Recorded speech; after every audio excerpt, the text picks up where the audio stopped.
მოგესალმებით, სამშაბათია პირველი საათი, თქვენ უყურებთ დიდ შესვენებას. დღეს ისევე როგორც ყოველთვის ობიექტურ და კვალიფიციურ ინფორმაციას გაგიზიარებთ ჩვენ სტუმრებთან ერთად. ნახოთ დღევანდელი გადაცემის ანონსი.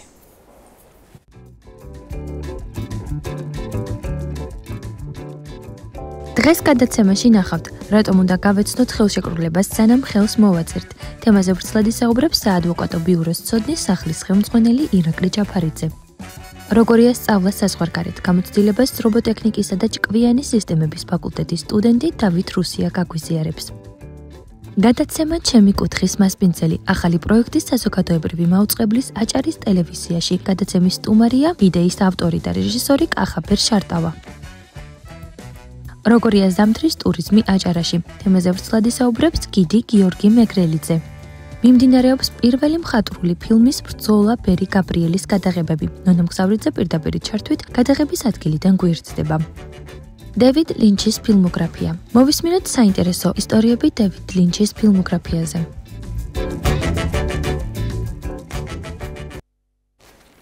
გადაცემის პირველ ნაწილში განვიხილავთ თემას, რომელიც ყურადსაღებია ყოველდღიურობაში, ხელშეკრულებებისა და დოკუმენტების წაკითხვის აუცილებლობას. რატომ არ უთმობთ დროს ხელშეკრულების შინაარსის გაცნობას, რა რისკებს შეიცავს ეს დაუდევრობა?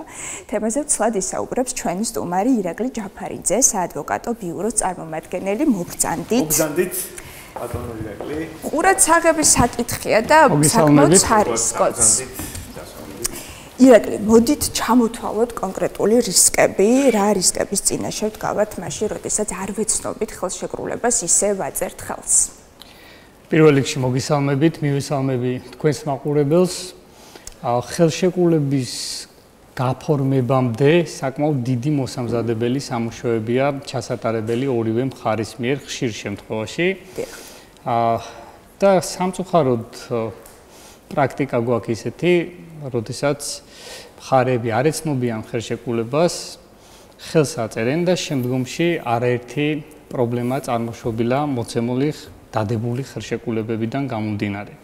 ხშირია შემთხვევები, როდესაც უძრავი ქონების ნასყიდობის ხელშეკრულებებს ვაფორმებთ ხოლმე, არ ვეცნობით ეს ხელშეკრულებების საგანი, უძრავი ნივთი ნაკლიანია თუ არა. ნაკლი, როგორც მოგეხსენებათ, ორი სახისაა, არის ნივთობრივი ნაკლის მქონე და არის უფლებრივი ნაკლის მქონე საგნები. ამისათვის ესეც განვარტოთ ირაკლი. იურიდიული ტერმინოლოგია. საგნობრივი ნაკლი შესაძლებელია იყოს ისეთი ტიპის ნაკლი, თქვათ მარტივად რომ მაგალითის დონეზე რო დავიდეთ, თქვათ უძრავ ნივთში სხვა მესამე პირი ცხოვრობს, ან თქვათ ამ უძრავ ნივთს ისეთ დაზიანებები აქვს, რომელიც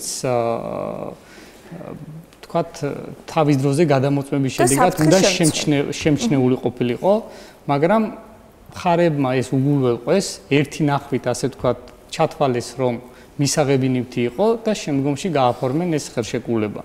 თუმცა შეიძლება ბოდიში რომ გაწყვეტინებთ, ხელშეკრულებაში იყოს კიდეც მითითებული ეს საფრთხის შემცველი გარემოება, უბრალოდ ჩვენ არ წავიკითხოთ, ისე მოვაწეროთ ხელი. აი ამის საშიშროებაც არსებობს. არსებობს კიდე უფლებრივი ნაკლი, რომელიც შემდეგში მდგომარეობსო შეიძლება უძრავი ნივთი იყოს დატვირთული იპოთეკით, მასზე ყადაღა იყოს გავრცელებული და სამწუხაროდ თუ ჩვენ გარკვეული წინა მოსამზადებელი ასე ვთქვათ, სახელშეკრულებო წინა მოსამზადებელი ეტაპები არ გავიარეთ, მსგავსი ტიპის ხელშეკრულების დადება ყოველთვის მაღალი რისკის შემცველია. ეს მაღალი რისკი რაში მდგომარეობს? თუ ჩვენ შევიძინეთ უძრავი ნივთი, რომელიც დაყადაღებულია, მისი გასხვისება იპოთეკით დატვირთვა აკრძალულია, ჩვენ მივდივართ საჯავროებში, ვდებთ რეგისტრაციას, გონია რომ ყველაფერი კარგად არის და რეალურად სახეზე შეგვრჩება ნივთი, რომლის შეძენაც არ შეგვიძლია. ამ დროს ნასყიდობის საფასური ხშირ შემთხვევაში გადახტილია ხოლმე და იწყება მხარეთა შორის დავა. დავა კიდევ სამართლებრივი, ასე ვთქვათ, გზის ის ნაწილია, რომელიც საკმაოდ ხანგრძლივი, დროში, ასე ვთქვათ, გაჭიანურებული, გაწელილი და პლუს ამას საკმაოდ ხარჯიანი პროცესია და აი ამის თავდასხმის მექანიზმები რა შეიძლება იყოს, არა? ეს არის ნიშანდობლივი. ჩაგეკითხებით ირაკლი, მოდით სანამ დავიწყებთ ამას საუბარს და მექანიზმებზე. იურიდიული ტერმინოლოგია, რატომ არ შეიძლება რომ იყოს გამარტივებული, როდესაც ხელს აწერს ადამიანი, რომელსაც არ აქვს სპეციფიკური იურიდიული განათლება? გარკვეული იურიდიული ტერმინოლოგია ვერ იქნება გამარტივებული, იმიტომ რომ სხვანაირად მისი ჩაწერა სხვა ბუნდოვნებებს წარმოშობს. აქედან გამომდინარე, ეხლა მარტო იურისტი ხო? ჭირდება აუცილებელია. დამატებითი ხარჯია თუ არ ყავს ახალ. მაგრამ ჩვენ მოდით, აი რატომ არ ხდება ხოლმე თავდაპირველ მოსამზადებელ სამუშაოებზე ხშირად იურისტის ჩართვა. ხარები ექცევიან მინიმალურ ხარჯს. აი, ავიღოთ, თქვათ, 100,000-ობის ლარიანი ხელშეკრულებებს უნდა მოვაწეროთ ხელი და ვექცევით 1000, 2000, 3000 ლარიან ხარჯს და ვიღებთ ამხელა რისკს საკუთარ თავზე. როდესაც იურისტი ამას თავის თავზე აიღებს ამ საქმიანობა, ამ ხელშეკრულების წინა მოსამზადებელ პერიოდს ვეძახით და დაიწყებს ხელშეკრულების შესწავლას, პირველ რიგში ჩვენ რას ვაკეთებთ ხოლმე ადვოკატები? ვინ არის ხელშეკრულების დამდები მეორე მხარე? რამდენად ქმედუნარიანია, რამდენად შესწევს უნარი მხარეს, რომ გააფორმოს მსგავსი ტიპის ხელშეკრულება. შემდგომში გადავდივართ მთავარს არსებიძე ხელშეკრულების საგანი. ხელშეკრულების საგანი უფლებრივად ნაკლის მქონია, ნივთობრივად ნაკლის მქონია, თუ შემიძლია თავისუფლად დავდო ხელშეკრულება ამ ნივთზე ისე, რომ არანაირი პრობლემა არ შემექმნას. ამის შემდეგ ხარჯები როგორ გავანაწილოთ? ხშირად მხარეები ზეპირად საუბრობთ ერთ რამეს, მაგრამ მხარეების აღქმადობა ამ ზეპირის საუბრის სხვადასხვანაირია.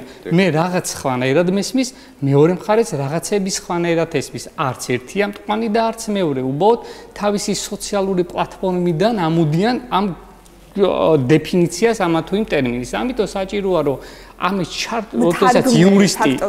როდესაც იურისტი ერთვება, მე ყველა შემთხვევაში ვცდილობ რომ ხელშეკრულება მაქსიმალურად გავამარტივო და მაქსიმალურად არ დავტვირთო იმ სიტყვებით და იმ წინადადებებით, რომელიც შეიძლება ხვალდაზეგ ორივე მხარის მიერ შეკითხვების საფუძველი გახდეს. ამიტომ ვცდილობ რომ დავიდე ან ავიდე იმ ხარისზე, რაც საჭიროა ამ ორი მხარის დაახლოებისათვის. აი ეს საქმიანობა ძირითადად ამას ვითავსებთ ჩვენ იურისტები და ამ რისკებიდან გამოვხშირავთ ხოლმე ხელშეკრულებას. ძალიან მნიშვნელოვანია ჩვენ ფუნქცია ის არის რომ გამოვხშიროთ ხელშეკრულებები რისკებიდან, ან არ მივცეთ მხარეებს და არა ჩემ მხარეებს იმის საშუალება რომ ხელშეკრულება სხვადასხვანაირი აღქმის საფუძველი გახდეს.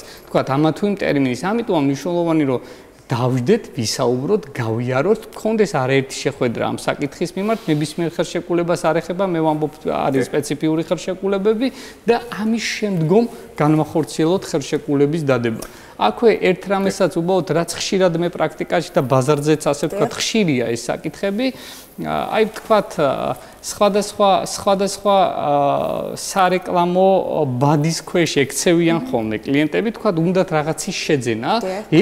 ერთია, როდესაც ადამიანი აკეთებს თავისი პროდუქციის, ვთქვათ, დადებითი კუთხის წარმოჩენას, მაგრამ როდესაც მივდივართ და ვეხებით უკვე ამ დადებითი თვისებების გადმოტანას ხელშეკრულებაში, სამწუხაროდ ბევრი რამ, რაც თქმულია, ის არ არის შიგნით გაწერილი და შემდგომში, როდესაც მხარეები ამაზე მსჯელობენ ან უახლოვებენ ერთმანეთს, ასე ვთქვათ, ამ თავის აზრებს და ვდებთ ხელშეკრულებას, თუმცა მაგის ერთ შემთხვევაში, როდესაც მხარეები ვერ აღწევენ შედეგს და ვანებებთ ერთმანეთს თავს და ესეც კარგი შედეგია. იმიტომ კარგი რომ ამით დაცულია ორივე მხარე მომავალში 5-6 წლიან სასამართლო დავებს. ეს საკმაოდ მნიშვნელოვანი ამბავია ამ დროს იურისტის ჩართულობა მოცემულ საქმეში და ხელშეკრულებების სწორად გადათარგმნა და მიწოდება მხარისათვის რომ შედგეს ნამდვილად ისეთი ტიპის გარიგება, რომელიც ორივე მხარისათვის მისაღები და მომგებიანი იქნება. კი ბატონო, ირაკლი თქვენ ახსენეთ ნასყიდობის ხელშეკრულება და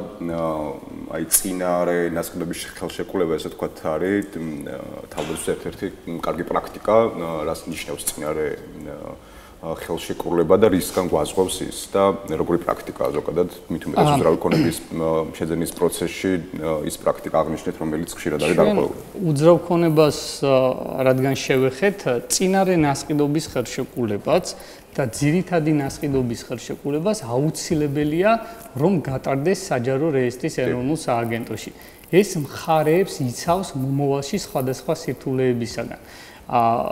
ეს მოტელვა არის თუ რა? წინარე ნასყიდობის ხელშეკრულება ძირითადად იდება იმ შემთხვევაში, როდესაც თქვათ არ არის ობიექტი დასრულებული და მეორე არის შემთხვევა, როდესაც ჩვენ მოდი ამ წინარეს ხშირად ხმარობენ ამ ტერმინს სხვადასხვა მიმართულებით, ბოლომდე არ გადმოდის საკუთრება ჩემს მფლობელობაში და სარგებლობაში, იმიტომ რომ თანხა არ მაქვს გადახდილი თქვა ნასყიდობის საგნის.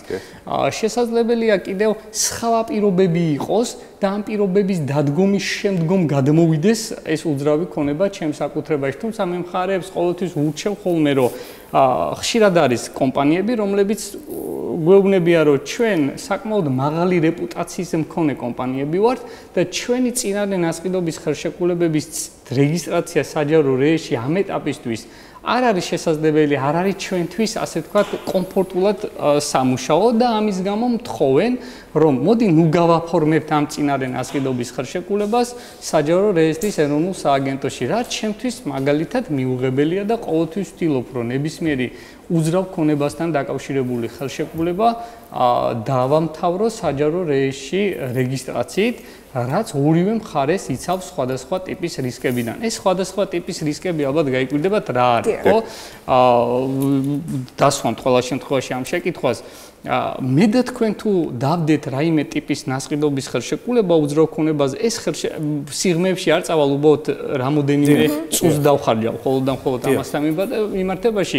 მე და თქვენ თუ დავდეთ ნასყიდობის ხელშეკრულება, მე და თქვენ შორის დადებული ხელშეკრულება რეესტრში გაუტარებლათაც კი ვარგისია ჩვენ შორის ურთიერთობის მოსაწესრიგებლად, მაგრამ ვაიდა თქვენ ამასობაში ან მე აღმოვხდი არაკეთილ ინდიციებს და გადავასხვისე ეს მესამე პირზე, მესამე პირი კეთის ინდიციერების სტანდარტით მოქმედებს და მას ვერ შეიძლებოდა ცოდნოდა, რომ მე და თქვენ შორის რაღაც ტიპის გარიგება იყო. ამიტომ ის იმ მესამე პირს ყოველთვის დარჩება ის უძრავი ქონება, მე კიდე თანხა გადახდილი და ჩვენ შორის სამართლებრივი დავის დაწყების საფუძველი გაჩნდება თანხის უკან დაბრუნებასთან დაკავშირებით. ამიტომ მნიშვნელოვანი რომ დავდოთ ეს ნასყიდობის ხელშეკრულებები.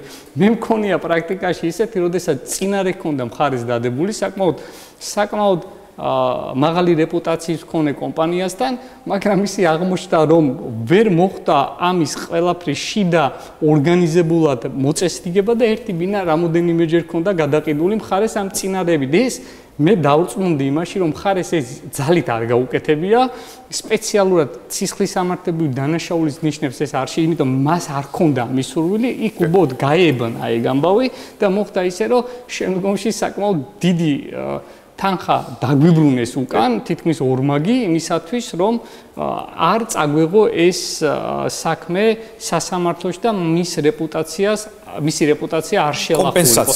ხო, აი ხდება ხოლმე ასეთები, ამიტომ ეს ურთიერთდაცვაც საჭიროა ერთმანეთისგან, როგორც წესია ის უნდა გავაფორმოთ. აქვე ხელშეკრულებები ანუ ეხა უძრავ ქონებასთან დაკავშირებით ვისაუბრეთ, რომ თქვათ სავალდებულოა მისი რეგისტრაცია საჯარო რეესტრში. არის გარიგებები, რომლებიც არ საჭიროებს რეგისტრაციას სხვადასხვა უწყებებში, საკმარისია წერილობითი ფორმა, თუმცა გვაქვს ჩვენ ისეთი გარიგებებიც, სადაც კანონი გვეუბნება, რომ არც წერილობითი ფორმის დაცვაა სავალდებულო. ახლა გარიგება ისეთი რამ არის, რომ ჩვენ ყოველდღიურად გარიგებაში ვართ მხარეებთან, თუნდაც დღეს მე რო აქ მოვედი, რაღაც გარკვეულ გარიგებაში შემოვედი, რომ უნდა მოვსულიყავი დღეს ამის გამო რაღაცები გადავანაწილე. თუმცა ზეპირს სიტყვიერ შეთანხმებას აქვს იურიდიული. ზეპირ სიტყვიერ გარიგებასაც აქვს თავისი მნიშვნელობა და თავისი შედეგის მომტანია. მაგალითად ვამბობ, ბოდიში რო გაწყვეტინებთ, როცა საუბრობთ რაღაცა რამდენიმე წლის წინანდელ ამბებზე, აი ფაქტობრივად იგივე მიწების გადანაწილება ხშირად ხდებოდა ზეპირ სიტყვიერად. აი აქიდან აქამდე ეს ფართობი არის ჩემი და აი ახლა შთამომავლები გარკვეული დავის წინა შედგებიან, იმიტომ რომ იქ მეზობელი წედავება, ის ამბობს რომ მე ბაბუამ ასე მითხრა, თუმცა ამის იურიდიული დამადასტურებელი ხელშეკრულება საბუთი არ არსებობს. ამ შემთხვევაში რა ძალა აქვს ამ ზეპირ სიტყვიერად? ჩვენ ერთი რამე თქვი დღევანდელი მოცემულობით ეს უძრავ ქონებასთან დაკავშირებულია ისევ და ამ დღეს რეესტრია სავალდებულო. ძველად სანამ საჯარო რეესტრი დაიწყებდა ფუნქციონირებას, იქამდე ტექნიკური აღრიცხვის ბიურო იყო, სადაც ეს უძრავ ქონებასთან დაკავშირებული გარიგებები იქ ფორმდებოდა. აქედან გამომდინარე ამ შემთხვევაში ახლა ბაბუის ნათქვამს თქვათ, რამდენად მნიშვნელობა ექნება თუ მეორე მხარემაც იგივე არ დაადასტურა და ამით არ დაალაგდა, დიდი არაფერი. მაგრამ ნახეთ ეს ცოტა გარიგებებს ცდება, მაგრამ ეს თანამოსაზღვრის დასტური ალბათ ერთ-ერთი ყველაზე მნიშვნელოვანი ეს საკითხია, თქვათ, ეს ცოტა გადის გარიგებებს მიღმა, მაგრამ მაინც რამოდენიმე წინადადებას ვიტყვი. მაგალითად თუ 30-40 წლის უკანდელი მყარი მიჯნა იყო მხარეებს შორის გაკეთებული და არც არასდროს ეს არ ყოფილა გამხდარი სადაო, დღეს მე მედავები რომ სადღაც ჩემს ფართობზე უნდა გინდა თქვათ დაფუძდე, ეს ამაზე უზენაეს სასამართლოს არაერთხელა განმარტებული, რომ მყარ მიჯნებს ძალიან დიდ ყურადღებას აქცევს თავისი პრაქტიკის მიხედვით.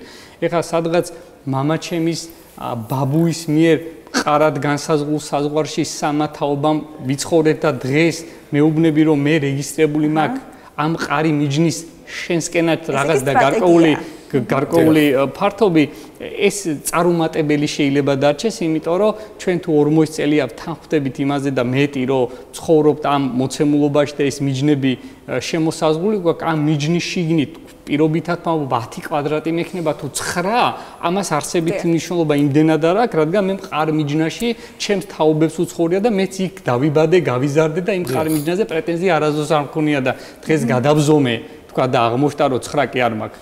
მაქვს 8 და მინდა ეს 1 კვადრატი შენს ხარჯზე მივიღო, ეს მიზნება ძალიან საინტერესოა. არ არის სწორი მოკლედ. სხვადასხვა სახის დოკუმენტაციას გულისხმობთ, ბუნებრივი ან იგივე რა არის ჩვენი უფლებები, კანონები.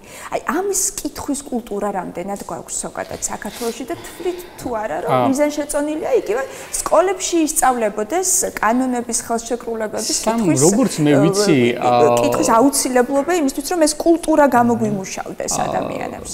მე როგორც ვიცი გარკვეული ასე ვთქვათ სასწავლო გეგმაში არის გათვალისწინებული სამოქალაქო განათლება კიდევ რამოდენიმე საგანი რომელიც ფრაგმენტულად ეხება ანუ საზოგადოების ფორმირებას სამართლებრივ სახელმწიფოში და აქ გარკვეული ელემენტები არის შესული. თუმცა რამდენად საჭიროა რომ ჩვენ ვკითხულობდეთ ყოველდღიურად თქვათ რაღაც გარკვეულ საკანონმდებლო ცვლილებებს კარგია, მაგრამ ფაქტიურად შეუძლებელია, იმიტომ რომ ეს დღეს ჩვენ ისეთ საზოგადოებაში ვცხოვრობთ, ისეა დაჩქარებული ცხოვრების ტემპი, რომ გაეცნო შენი პროფესიის მიღმა კიდევ არაერთ სხვა პროფესიის ასე ვთქვათ საკითხებს, ბევრ დროს, ენერგიას და მოითხოვს და ფაქტიურად მე ვფიქრობ შეუძლებელიც კია, მაგრამ ვიცოდეთ ყველამ რომ რაღაც საკითხი სად გადავჭრათ ან ვისი დახმარებით გადავჭრათ, ეგ აუცილებელია რა. აი მაპატეგიო, აი ვისი დახმარებით გადავჭრათ, ეს აუცილებლად უნდა გკითხოთ, დაუშვათ არ გვაქვს საშუალება ავიყვანოთ იურისტი, რომელიც იქნება მთარგმნელი ფაქტობრივად და აგვიხსნის ამ იურიდიულ ტერმინოლოგიას. საინტერესოა ამ მომენტში რა ადგილი უჭირავს ხელოვნურ ინტელექტს, რომელიც ძალიან განვითარებულია, შეიძლება თუ არა ის გამოვიყენოთ მთარგმნელად. ხელოვნური ინტელექტის თარგმნელად გამოყენება ამ ეტაპისთვის მიმაჩნია, რომ არ იქნება სრულფასოვანი ინფორმაციის მიღების საშუალება, თუმცა თუ ჩვენ გაგვაჩნია იურიდიული განათლება და ვიცით ხელოვნური ინტელექტთან მუშაობის წესები, ამ შემთხვევაში როგორც ადვოკატს მე ხანდახან მეხმარება გარკვეული ინფორმაციის დამუშავებაში, თუმცა მას ვერანაირად ვერ დავეყრდნობი, რამოდენიმეჯერ ვსინჯე და ძალიან აბსტრაქტულ რაღაცებს მაძლევს. შეიძლება მე არ ვიცი ისე მუშაობა, როგორც საჭიროა ამ ხელოვნურ ინტელექტთან და ეს არის მიზეზი, მაგრამ ვინც იცოდა იმასთან ერთადაც რამოდენიმეჯერ ვსინჯეთ, თქვათ, სხვადასხვა საკითხების დამუშავება, თუმცა ეს უფრო აბსტრაქტული იგივე ხელშეკრულების მომზადება, ხო?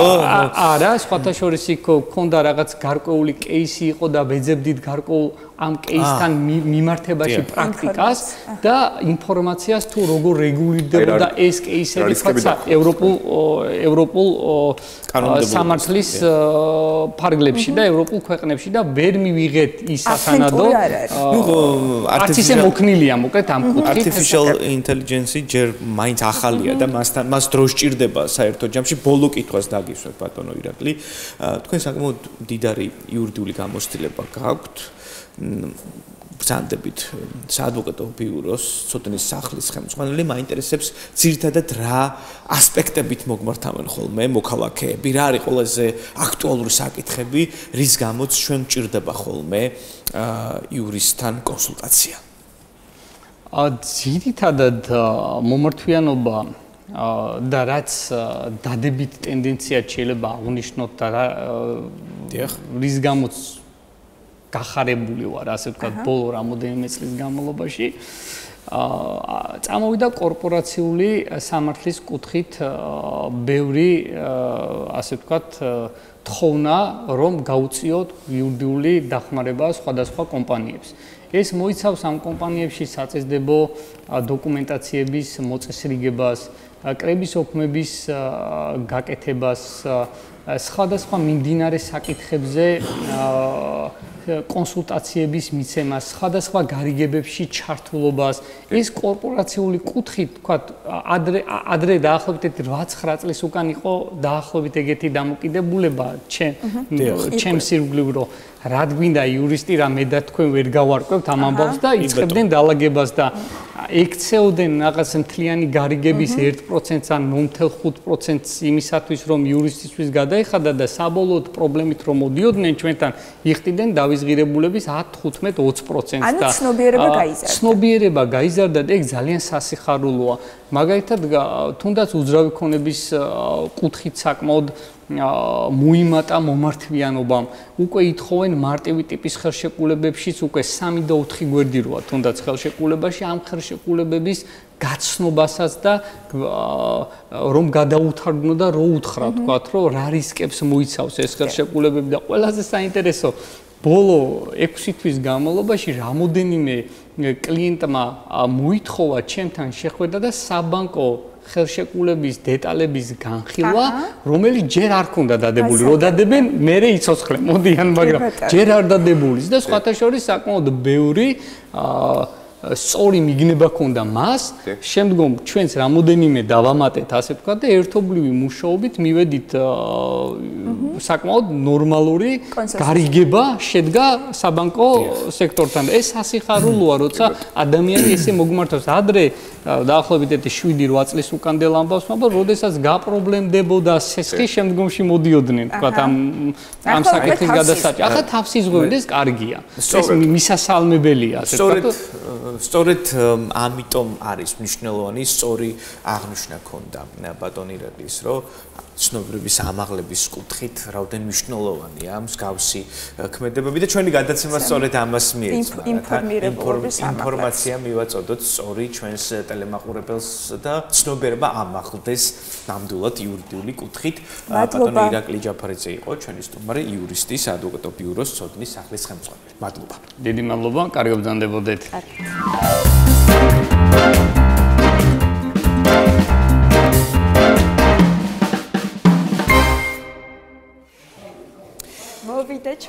შემოვიდა ჩვენი სტუმარი, ზუსტად ისეთივე სისწრაფით, ისეთივე ფინანსებზეც ასე შემოვიდა. ერთი სული აქვს, როდის შემოვა ჩვენთან სტუდიაში. ისეთივე აღტკინებით, როგორიც არის დღეს ციფრული სამყარო, რობოტექნიკა, ჭკვიანი სისტემები, ხელოვნური ინტელექტი და სწორედ ამ ყველაფერზე ვისაუბრებთ ჩვენს სტუმართან ერთად.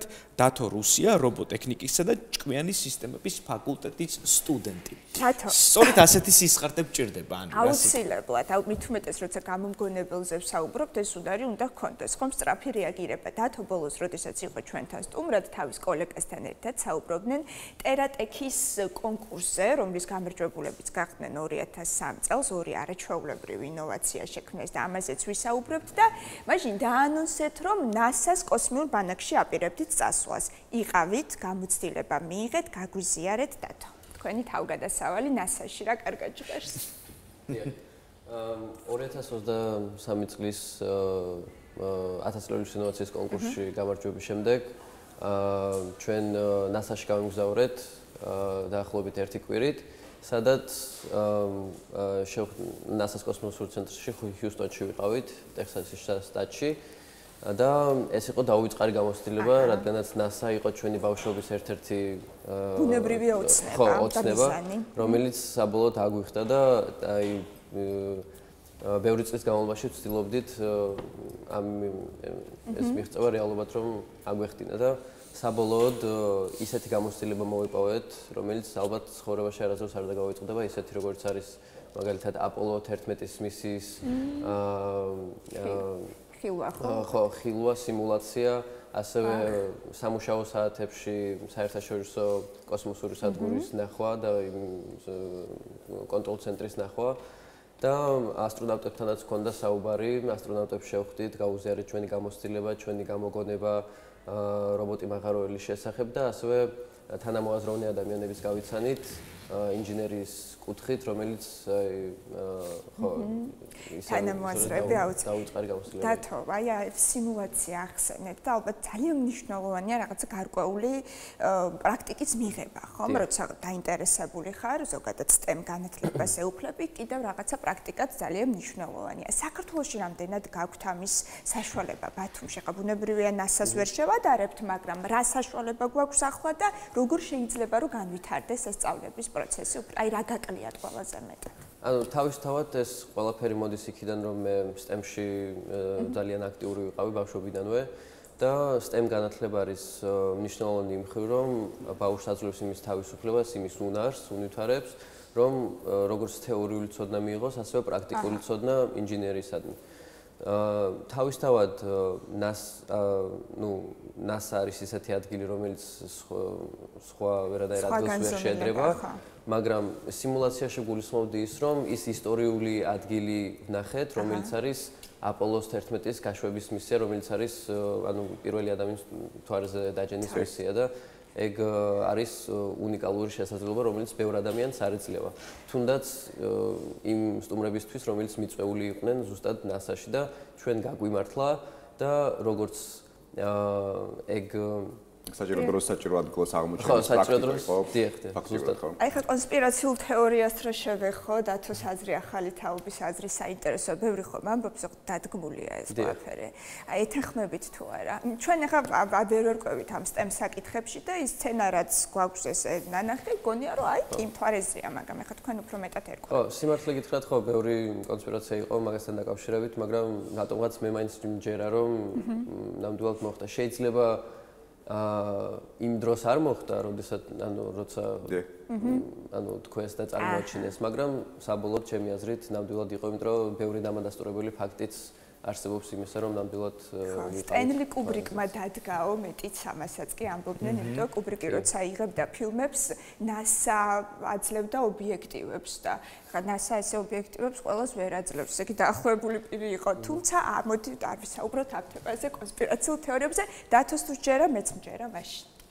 დათო, ვახსენოთ ის გამოგონებები, რომლითაც კონკურსი მოიგეთ, ეს მაღაროელების, აი ამ ადამიანების, რომლებიც ძალიან საფრთხის შემცველ გარემოში მუშაობენ, ხომ? აი მათი ცხოვრების და სამუშაო პროცესის გამარტივებას ეთმობოდა კონცეფცია. მოგვიყევით უფრო ვრცლად და საინტერესოა სხვა კერძო კომპანია თუ დაინტერესდა თქვენი გამოგონებებით და აპირებენ თუ არა პროტოტიპის შეძენას. ან დაფინანსებას რომ განვითარდეს პროტოტიპი. ჩვენი პროექტის მთავარი მიზანი იყო მაღალტექნოლოგიური გარემოს შექმნა მაღაროში, მაღალტექნოლოგიური და უსაფრთხო გარემოს შექმნა მაღაროში. ჩვენ ვიცით, რომ უამრავი ფაქტიც მომხდარა და გაშუქებულიც იყო ეგ ყველაფერი და ზუსტად ეგ იყო მიზეზი, რატომაც დავიწყეთ ამ პროექტზე მუშაობა. და როდესაც ჩვენ წარვადგენთ ჩვენი გამოგონება 1000 წლების ინოვაციის კონკურსში, იმის და მიუხედავად რომ ზომებში ძალიან დიდი იყო და ძალიან დიდი ისა კონცეპტუალურად რას მოიცავს რობოტი მაღაროელი საინტერესო იმით მაყურებელს შთაბეჭდილება რობოტი მაღაროელი და ჭკვიანი რომ მაღაროელი შეიძლება ჩაანაცვლოს რობოტმა და ამით შეიძლება მაღაროელი საერთოდ არა უსაფრთხოებას უზრუნველყოფს როგორც ვიცი და ამიტომ საინტერესო იქნება და რობოტი მაღაროელი უბრალოდ ეხმარება მაღაროელს თავის სამუშაოს შესრულებაში და ეხმარება იმისთვის რომ მაქსიმალურად უსაფრთხო გარემო შექმნას ჩვენ ვეცადეთ რომ მაქსიმალურად მოგვერგო საქართველოს რეალობასთან, საქართველოს მაღაროელებთან ჩვენი გამოგონება, რადგანაც სხვა ქვეყნებში, მაგალითად კანადაში ან ამერიკაში ან ხო სხვა ქვეყნებშიც საკმაოდ განვითარებულია სამთო ინდუსტრია. თუმცა მაინც სოფლიოში სამთო ინდუსტრია მეორე ადგილს იკავებს სიკვდილიანობის მაჩვენებლით, რაც ანუ არა მარტო ჩვენი პრობლემა, არამედ გლობალური პრობლემაც არის. და ხო, იმის და მიუხედავად რომ ჩვენი პროექტი ძალიან დიდი იყო და მასშტაბური, ის მაინც პროტოტიპირების პროცესია და ნუ ჭირდება კიდევ მეტი განვითარება და ყველაფერი იმისთვის რომ ჩვენ შევძლოთ ნამდვილად გავიტანოთ და დავნერგოთ ჩვენი პროექტი. ძალიან კარგია თუ კერძოების სექტორი დაინტერესდება დღეს ჩვენ სტუმრად გვეყოლება ცოტა ხანში გიდი, რომელიც ზამთრის ტურიზმზე ისაუბრებს და სწორედ აი უსაფრთხოების ნორმების დაცვაზეც ისაუბრებს და მე მგონია რომ აუცილებელია ახალგაზრდა ინჟინერებთან თანამშრომლობა მათ იმისთვის რომ მეტად უსაფრთხო გახდეს სხვა სახის ექსპედიცია. გერმანიაშია ახლა დათო იქ ცხოვრობს, იქ სწავლობს, გრანტი მოიპოვა, გამოცდები არაჩვეულებრივად ჩააბარა, მოგვიყევი აბა ყველაფერი გამოცდილება გაგვიზიარეთ. ხო, ძალიან ადრე დავიწყე უნივერსიტეტზე ფიქრი, იმის მე როცა ალბათ 1 წლით ადრე, როცა გამოცდები ჩავაბარ, სკოლა წარმატებით დავასრულე და ხო გამოცდების ჩაბარების მერე სასიხარულო ამბავი მომივიდა რომ მოვხდი იმ უნივერსიტეტში რომელშიც მინდოდა რომ მოხვედრილიყავი. რა ქვია ამ უნივერსიტეტს? Constructor University ქვია. აჰა, გერმანიაში გერმანიაში და რომელ ქალაქში? ბრემენში. ვაჰ. ხო. რობოტექნიკის მიმართულებით გადავწყვიტე გამაგრძელებინა ჩემი სწავლა, რადგანაც მე მაქსიმალისტი ვარ ჩემი ხასიათით და მაგიტომ ყოველთვის მაინტერესებდა როგორც ელექტრული ინჟინერია, ასევე მექანიკური ინჟინერია და პროგრამირებაც. და ვცდილობდი ისეთი ფაკულტეტი მეპოვა, რომელიც ამ სამივე სფეროს აერთიანებდა ერთმანეთში და რობოტექნიკა ზუსტადაც ამ ყველაფერს აერთიანებს და აი მომავალზე ვისაუბროთ, როგორ წარმოგიდგენია აი ამ ხელა კოლოსალურ სპეციფიკურ განათლებას მიიღებ და აპირებ რომ დარჩე, ან იგივე NASA-ში გააგრძელო მოღვაწეობა თუ დაბრუნდე და აქ უკვე გაუზიარო ახალგაზრდებს გამოცდილება. ხო, თავისთავად რომ დაბრუნდეს ყველა ახალგაზრდა, რომელიც მიიღებს კოლოსალურ ცოდნას ევროპაში. თავისთავად ეგ იყო თავდაპირველი გეგმა. მე როდესაც დავაპირე ევროპაში ჩემი სწავლის გაგრძელება, იმის მიზნით წავედი, რომ აი რასაც იქ ვისწავლდი და რასაც შევქმნიდი და რა გამოცდილებასაც მოვიპოვებდი, საქართველოსთვის დამემბრუნა ეგ ყველაფერი. და იმის და მიუხედავად რომ უამრავ კონკურსში გავიმარჯვე როგორც საქართველოს მასშტაბში, ვაპირებ მონაწილეობის მიღებას მსოფლიო მასშტაბის კონკურსებში, რომელიც Google-ის მიერ არის დაორგანიზებული და უბრალოდ იმედი მაქვს იმისა, რომ აი საქართველო და ანუ ჩვენი ქართული მომავალი და ანუ ვაჩვენოთ თუ რა შეგვიძლია, იმიტომ რომ დამიჯერეთ პოტენციალი არის, იმიტომ რომ მე უფრო დიდ გარემოებას და უფრო სასწაულ გარემოებას ველოდებოდი, მაგრამ სიმართლე რომ გითხრათ, უფრო ჩემ მეგობრებთან ერთად ჩავიტანეთ სასწაული და ამიტომ ვახ, როგორ გვიამაყებით და თვაი ბოლო კითხვას დაგისვამ, ახლა რაზე მუშაობს საინტერესოა. ხო. ახლა, ნუ, როგორც სწავლას აგრძელებს? სწავლის პარალელურად მუშაობთ ჩვენ პროექტებზე, ვაპირებთ იმ სოფლიო მასშტაბის კონკურსში მივიღოთ მონაწილეობა, მუშაობთ ასევე ჩვენ რობოტ მაღაროლის პროექტზე და ასევე ფიქრობთ სხვადასხვა იდეებზე, რომელიც უფრო სპეციფიკური იქნება, უფრო ფართო მასშტაბზე შეიძლება გავიდეს და ასევე უკვე მეორე სემესტრიდან სტაჟირებას ვიწყებ ერთ-ერთ სტარტაპში, სადაც ანუ როგორც რობოტიკის ინჟინერისა და 3D მოდელერის მიმართულებით ვიწყებ მუშაობას და ეს გულისხმობ თქვა რობოტ მაღაროლის კუთხით თუ თქვა სხვა სტარტაპშიც ვიწყებ მუშაობას და ეგეც ძალიან კარგი გამოცდილება იქნება. წარმატებას გისურვებ, იმიტომ რომ თითოეული ახალგაზრდა წარმატებარი მთელი ქვეყნის და მთელი ერის სიხარული. მადლობა დათო რუსია ახალგაზრდა გამომგონებელი იყო დიდი შესვენების სტუმარი.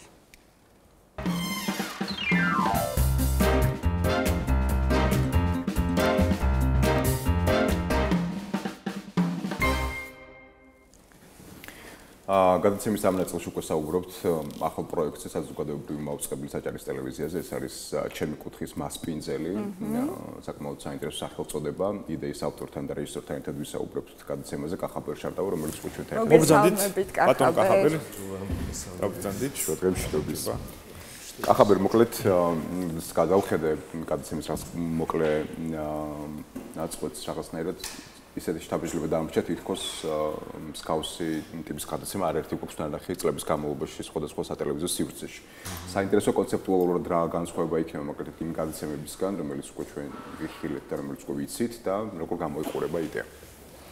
სიმართლე გითხრათ, იმაზე არასდროს გვიფიქრია, რომ მოდი ახლა რაღაც ახალი ველოსიპედი გამოვიგონოთ. ხო, უბრალოდ აქ იყო საუბარი იმაზე, რომ ძალიან გახდა ტრენდული აი როგორც ვთქვათ, ტელევიზიიდან, არხებიდან გვასწავლიან თუ როგორ მოვამზადოთ სხვადასხვა კერძი და ხშირ შემთხვევაში, როდესაც უსმენთ ბევრი ინგრედიენტი თუ რაღაცას მასალა, რომელსაც ეკრავენ, ჩვენთვის აბსოლუტურად უცხო და უცნობია და ეს რაღაც ახლურ პირობებში თითქოს ამ ყველაფერს ისმენ და მარტივია, მაგრამ საბოლოო ჯამში ბევრი რამ არ მოგეპოვება და მე უბრალოდ ასე რჩები, მით უმეტეს ვინც კულინარი არ არის და მზარეული არ არის, მისთვის ესე მარტივად მოსამზადებელი არ არის და ჩვენი მთავარი იდეა იყო ეს ყველაფერი მარტივი ყოფილიყო და ის გემოვნური თვისებები, რომელიც ჩვენ ისტორიას შეადგენს, ეს გვეჩვენებინა, იმიტომ რომ გარდა იმისა, რომ ჩვენ გვაქვს ძალიან მდიდარი ქვეყანა ტურისტებისთვის მიმზიდველი, ასევე და ისტორიული ადგილები, ასევე ჩვენი კერძებიც არანაკლებ ისტორიულია და იდენტობას ირეკლავს ცალსახად. კონცეფციაზე უფრო ცუდად მოგვიყევით, კახაბე, როგორც ვიცით, მრავალწამყვანიანი იქნება და ვინ იქნებიან ეს წამყვანი? წამყვანები არიან, როგორ იცით, არ არის ორიენტირებული და იყვნენ მხოლოდ ცნობადი სახეები. ანუ ჩვენი მთავარი იდეა იყო, რომ სადაც ჩავიდოდით, იმ კუთხის კოლორიტი, საყვარელი ადამიანი დაგვხვდებოდა, რომელიც ავტორიტეტი, რომელიც პირველი სანამ და გადავვალთ კულინარიაზე, მისთვის ერთ საყვარელ ადგილს გვაჩვენებს და ეს არის ძალიან საინტერესო. პირველ რიგში ჩემთვისაც, იმიტომ რომ მე ძალიან ბევრ ადგილზე საქართველოში დამყოფი არც ვიყავი და ბევრი რამ არ ვიცოდი და პირობითად რო ჩავედი იქ ადგილზე გავიგე და სად ჩაწერეთ გადაცემა უკვე გავიდა ჩვენს არხზე? კი, გასულია თქვენს არხზე უკვე. კახეთში იყო პირველი თუ არ ვცდები? გადაცემების თანმიმდევრობა ეხლა ზუსტად არა, პირველი გადაცემა მე როგორც ვიხარ. კარგად, რომელი კუთხეები მოიარეთ, საინტერესოა. კახეთში ვიყავით, ქართლში ვიყავით, სვანეთში ვიყავით, ასევე მოვინახულეთ ძამას ხეობა, თიანეთი. აი, სვანეთში ვიყავით, მიყვარს სვანი, ეს ტიპის ფილოსოფიური კითხვები და დაგისვათ. ესე მგონია, რომ კუთხის ავტორიტეტი ირეკლავს იმ ღირებულებებს, ტემპორიტმს, ხასიათს, ხო? აი, რაც კუთხეს ახასიათებს. აი, საინტერესოა სვანეთში როგორი იყო ეს ადამიანი, კოლორიტი, რა უნარები, რა თვისებები, როგორი ხასიათი ქონდა? სვანეთში, ასე ჩვენთან არის ესე, რომ ამ გადაცემას ყავს წამყვანი, რომელიც არის ამ კუთხიდან და ასევე გვმასპინძლობს ოჯახი, ხო? წამყვანი ამ შემთხვევაში ავირჩიეთ ყველასთვის საყვარელი მსახიობის ლეო ფილფანის შვილიშვილი ნინო ფილფანი, რომელმაც მოგვიყვარა როგორ უყვარდა ბაბუას სვანეთი და შემდეგ როგორ შეაყვარა ნინოსაც ეს კუთხე და შემდეგ რა თქმა უნდა უკვე ვისწავლეთ როგორ კეთდება თაშმიჯავი, როგორ კეთდება კუბდარი და ძალიან აბსოლუტურად სხვა გემოები იყო ის, ვიდრე თქვათ დედაქალაქში ჩვენ სხვადასხვა რესტორანში რასაც მივირთმევთ. კი, საინტერესო ალბათ გარკვეულწილად ისიც არის, რომ კერძის მომზადების პროცესში კერძის ისტორიასაც გვიყვება ხო შემქმნელი და გარდა ამისა კუთხის ისტორია, რომელიც შეიძლება იყოს განსხვავებული თუნდაც რაღაც. კი ბატონო. იმ ინფოსგან, რომელიც ხშირად გვსმენია ხო, მაგალითად. ხო, რასაც ვიკიპედიაში ვერ ვიხილავთ, ფაქტობრივად იმას ვნახავთ კახაბერის გადაცემაში ერთი კითხვები დავსვა. ხო, აი რეჟისორიც ხართ, ხო, ზოგადად პროფესიით რეჟისორი ხართ. გარდა იმისა, რომ კერძის მომზადებას ვისწავლით და ესეც გასაგებია რაღაცა პრეისტორიაც, აი რა არის მთავარი სათქმელი თქვენი, აი დარწმუნებული ვარ, რაღაც ლაიტმოტივი გექნებათ, იგივე არ ვიცი, გაწუხებთ ეს მიგრაციის თემა პერიფერიებიდან ქალაქისკენ, აი რა არის ეს მთავარი თქვენთვის, რამაც განაპირობა ზოგადად ამ იდეის ჩამოყალიბება თქვენს გონებაში? მთავარი, სხვა შორის აი მიგრაციასაც შევეხეთ და ეს თემა მართლა თითქოს და ამოუწურავია, იმიტომ რომ როდესაც ვიწყებთ ხო ზედაფენიდან საუბარს, მე ისეთ შრეებში ჩავდივართ, რომ ხვდებით, რომ ეს მარტივად არ არის საქმე. თუმცა მე ამ გადაცემის გადაღების დროს ვნახე, რომ ძალიან ბევრმა დატოვა ქალაქი და გადავიდა რეგიონში და დაიწყო ანუ ფერმერობა, ხო, ანუ თავიანთი პატარა ტურისტული კუთხეც კი მოაწყეს, ტურისტებს ასწავლიან როგორ უნდა მოამზადონ ესა თუ ის ქართული კერძი და ისიც კი ვიკითხე, რომ აი ტურისტებს მეთქი განსაკუთრებით რა მოწონთ თქო რა და სხვათა შორის აი მიუხედავად იმისა, რომ ბევრი ძალიან გემრიელი კერძი გვაქვს, არიან ტურისტები, რომლებისთვისაც აი ძალიან მარტივმა კერძმა პურის შეჭამანდმა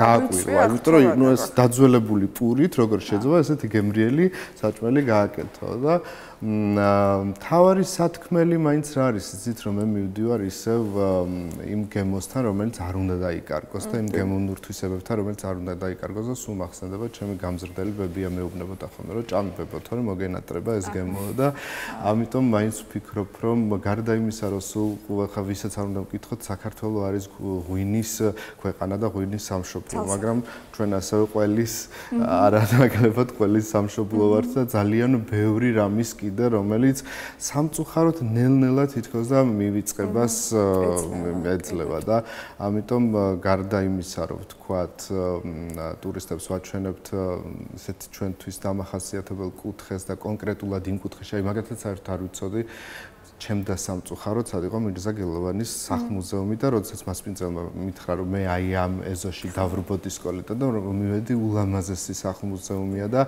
აი ასეთ რაღაცებს ვაკვირდებით რომ ამ კუთხეში რომ ჩავალთ სანამ მივალთ იქამდე რომ კერძი მოვამზადოთ მასპინძლეთ ერთი თქვენ საყვარელ ადგილას. კი ბატონო, კახაბერ, ალბათ საინტერესო იქნებოდა ასევე ძველი მივიწყებული კერძების გაცოცხლება. იგივენაირად თქვენ ახსენეთ ყველის ინდუსტრია, მოკლედ ნარჩვი, რომელიც ერთ-ერთი უძველესი ესე ვთქვათ გემოვნების მქონე ყველის ნაირსახეობა სვანეთში, რომელიც ნელ-ნელა სავარაუდოდ ალბათ მივიწყებასაც აქვს მიცემული, თუმცა არიან გარკვეული ოჯახები, რომლებიც აი ამ კერძს მაინც რაღაცნაირად გაცოცხლებენ და ტურისტებისთვის საინტერესოა. თუ აპირებთ მაგალითად ისეთი ძველი კერძების გაცოცხლებას, რომელიც დღეს აქტუალური აღარა. თუნდაც ძველ ხელნაწერებში არსებული ბებოს წიგნებიდან თუ ასე შემდეგ, რომელიც ალბათ საინტერესო იქნებოდა, ხო, იმ გემოების აღმოჩენა, რომელიც დღეს პრაქტიკაში არ გვაქვს. კი, იცით როგორ არის, აი მაგალითად მასპინძელი გვეუბნება ხოლმე სხვადასხვა კერძზე ესეთი იყო მაგალითად ქუმელა, როდესაც გითხრას რომ იცი რა არის, აი ძველია, მზადდება კატოსგან ეს, მაგრამ აი ვიზუალურად არ არის თვალწამრტაცი და გადაცემისთვის რამდენად გამოდგება და მე ვეუბნები რომ პირიქით, ანუ ჩვენთვის საინტერესოა ის, ხო, აი ავთენტურობა და კუთხის ხასიათი და თუმცა არის კერძები, რომელსაც მაგალითად ფიზიკურად გადაცემის გადაღების დროს ამას ვერ ვაჩვენებთ როგორ მზადდება, თუნდაც იგივე დამბალხაჭო რო ავიღოთ, ხო? იქ უკვე დამბალხაჭო გვაქვს და დამბალხაჭოს ხინკალი მზადდება და უბრალოდ ყვებიან დამბალხაჭოს ისტორიას. აი ახლა ვუყურებდი კადრებს და მომზადების მეთოდიკაც თითქოს ცოტათი ძველია, ხო? თითქოს რეტრო სტილია, რამდენი მისთი ხელსაწყო დავინახე, რაღაც თანამედროვე და მოდერნიზებული არ არის. აი თუნდაც ეს ხო, რასაც ვხედავ, ესაც მოგვიყევით. რა ტექნიკით და რა მეთოდებით ამზადებენ ამ კერძებს? აი აქაც ვეუბნებით ასეთ რამეს. გარდა იმისა, რომ თქვა შეიძლება ხა მაყურებელს გაუჩნდეს, რომ ხა მე არ მაქვს ასეთი საფქვავი, ხო? იქვე ვეუბნებით, რომ თუ ეს არ გაქვს, თქვა შეგიძლიათ ჩაანაცვლოთ ამით. მაგალითად სვანეთში, ხა თქვენ სვანი ბრძანდებით და მოგეხსენებათ, რომ კუბდარი თუ გინდა მისი გემოვნური თვისებებით გაიგო როგორია, აუცილებელი რომ მას ჰქონდეს გიცრული. თუმცა თქვა გიცრული ყველას ოჯახში არ არის, იმიტომ რომ კონკრეტულად თქვა უნდა ჩამოიტანო კონკრეტ კუთხიდან და შესაბამისად ჩვენ ვეუბნებით რომ აი შეგიძლიათ ამ შემთხვევაში ჩაანაცვლოთ ან ვუმარტივებთ მაყურებელს და აი ისიც იყო ვთქვათ რომ რაღაცა აი ეს მე ხელით უნდა მოვზილო ვთქვათ პირობითად ვამბობ აქ მე ხელთათმანებს ვერ გავიკეთებ გვეუბნება მზარეულ ჩვენ ვეუბნებით კი ბატონო იმიტომ რომ ჩვენ ვიღებთ სახლის პირობებში ცეცხლზე და იმ პირობებში მართლა რეალურად ნუ როგორც მზადდება იცით კახაბერ ყოველთვის გულდასმით ვაკვირდები ხოლმე ახალ პროექტებს ჩვენს არხზე მეოთხე გადაცემა გავიდა თუ ვწდებით თქვენი რეჟისორობით და პროდიუსინგით და მაინტერესებს რამდენად იქნება ტელეეთერში ნაჩვენები ჩემთვის პირადად ჩემთვის საინტერესო კითხვას დაგისვამთ საზღვრისპირა და რეგიონისპირა მაცხოვრებელი ადამიანების კულტურა, ყოფა, ტრადიციები, კერძები, გულისხმობ იგივე სარფის, გონიოს, ყაზბეგის, აი ზუსტად ის ადგილები, რომელიც საქართველოს გარკვეულწილად გარს შემოარტყამს ხოლმე და აი სწორედ იქ იწყება საქართველო, იქ იწყება ჩვენი კულტურა და ხშირ შემთხვევაში ესეთ ადგილებში ხანდახან მესაზღვრეებიც კი არ არიან და უბრალოდ ერთი მოსახლე, ერთი პატარა სახლი და იქ არსებული კულტურა ხოლმე განსაზღვრავს, რომ აქ იწყება საქართველო, აქ იწყება ქართული კულტურა, აქ იწყება ქართული სამზარეულო. რამდენად იქნება ესეთი ადგილები წარმოდგენილი თქვენს გადაცემაში? მე ვარ რეჟისორი და იდეის ავტორი, აი თქვენ პროდიუსინგი ახსენეთ, ძალიან საინტერესო პროდიუსერი მყავს ნინო განუგრავა, რომელსაც არაერთი გადაცემა უკეთებია მსგავსი არა კულინარიაზე, არამედ აი ზუსტად სად იწყება საქართველო და ის საინტერესო სახეებით. მე მაინც ვფიქრობ, რომ საზღვრის მცველები, საზღვრის მცველები კი ბატონო დავარქოთ მას. ჩვენი გადაცემა არის მაინც ექსპერიმენტალური, იმიტომ რომ ჩვენ ვერ ჩავდივართ რამდენჯერმე კონკრეტულ ადგილას, ხო არის რა გადაცემა, როდესაც იგეგმება, უნდა ჩახვიდე იქ, ნახო, მე დავმერე ფიზიკურად გამორიცხულია და ბევრი რამე არის უფრო ექსპრომტად. ანუ ჩავდივართ, შეიძლება პირობითად ჩვენ ველოდოთ რომ დაგვხდება ესა თუ ის გარემო და უცებ გვიწევს რომ რაღაცნაირად გადავეწყოთ. ამიტომ ნელ-ნელა სიფრთხილით შევეპარეთ რაღაცებს, იმიტომ რომ ჩვენც უფრო მეტად გამყარებულიყავით, ძალიან საპასუხისმგებლოა, როდესაც ეს ეხება შენს ფესვებს, ხო? და ძალიან ფრთხილი მიდგომა უნდა გადმოცემის თვალსაზრისითაც და ასე შემდეგ. მით უმეტეს, როდესაც წამყვანი არ ყავს, წამყვანი როდესაც ყავს კონკრეტულად გადაცემის, ის უკვე ალღოს აუღებს და უკვე იცის საით, ასე ვთქვათ, წაიყვანოს გადაცემა და როდესაც ჩვენ გვხვდება კონკრეტულ კუთხეში კონკრეტული ადამიანი, ამ შემთხვევაში უკვე მასზე ვხდებით დამოკიდებული ხართ მასზე. რაც შეეხება იმას, სად იწყება საქართველო, ვფიქრობ, რომ საქართველო იწყება ყველგან იქ, სადაც უფრთხილდებიან ქართულ ტრადიციებს და არ იწყებენ, ამიტომ კონკრეტულად ვერ დავარქვათ, რომ აი აქ იწყება საქართველო, ან აქან. თუმცა, რასაც თქვენ ამბობთ, ჩვენ ესეთი ადგილები თუ იქნება წარმოდგენილი, ამას გულისხმობთ, რომ ნელ-ნელა ვეპარებით, თქო, რომ რაც უფრო მეტ სიძველეებში შევდივართ, რაც უფრო მეტ ტრადიციებში შევდივართ, მით უფრო ჩვენც მყარაც უნდა ვიყოთ და უკვე რა თქმა უნდა, ჩვენი მთავარი იდეა და სურვილი არის ის, რომ აი სწორად აი ეს ნამდვილი ბებოს და ბაბუს ხელებით დამზადებული და ისტორიით მოტანილი ამბები ვაჩვენოთ აჭარის ტელევიზიის მაყურებლებს. და კახაბი რა უცბად გითხოთ, სხვადასხვა ტელევიზიასთან გითანამშრომლიათ. წამყვანიც ყოფილ ხართ არაერთი რეალიტი შოუსით გამორჩეული მონაწილე. რატომ გადაწყვიტეთ კონკრეტულად საზოგადოებრივი მაუწყებლის აჭარის ტელევიზიისთვის შეგეთავაზებინათ მსგავსი კონცეფციის გადაცემა? სხვათა შორის მიკერძოებულად ახლა არ ჩამომართ, რახან ჩემი ამ შემთხვევაში დღეს ეს გადაცემა გადის ამ არხზე, ამიტომ ვამბობ ამას, მაგრამ ჩვენ ხო გვყავს ესეთი მეგობრები, ვისი აზრიც ვაინტერესებს ხოლმე რაღაცნაირად და ერთი-ორი მათ ჩემმა მეგობრებმა მითხრა, რომ ეს ის არხია, რომელსაც უყურებ, სადაც გადის ისეთი გადაცემები, რომელიც თუ ხარ ხელოვანი, ან უბრალოდ შენთვის ეს სფერო მნიშვნელოვანია და ასე შემდეგ, ეს არხი საკმაოდ დიდარია მსგავსი გადაცემებით, და როდესაც რაღაცაზე ვფიქრობდით, რომ აი სად რა, როგორ შეიძლება რომ გავაკეთოთ და მითხრეს ეს იდეა, ამიტომ ჩემთვის გახდა ძალიან საინტერესო და მადლობა თქვენს დირექტორს ლადო ტატიშვილს იმისთვის, რომ ძალიან გულისხმიერად მიუდგა, მოისმინა და გვენდო.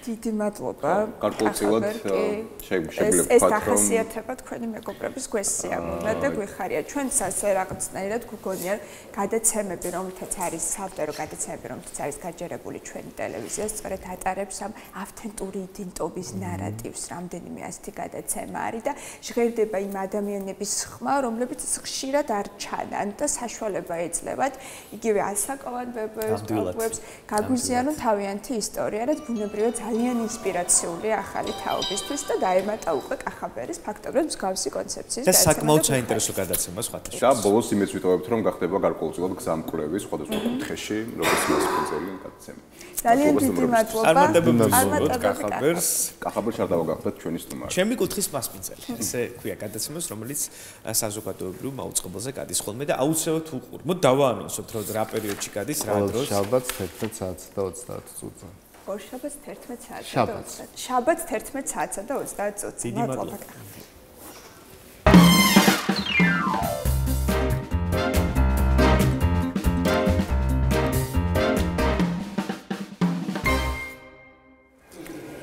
გადაცემის ამ ნაწილში ზამთრის ტურიზმზე ვისაუბრებთ. საინტერესოა როგორია საქართველოს ზამთრის კურორტების კონკურენტუნარიანობა მსოფლიო ბაზარზე. თემაზე ვცად ისაუბრებს ჩვენი სტუმარი გიდი გიორგი მეგრელიძე. მოგზანდით ბატონო გიორგი, მადლობა რომ ხართ ჩვენი სტუმარი.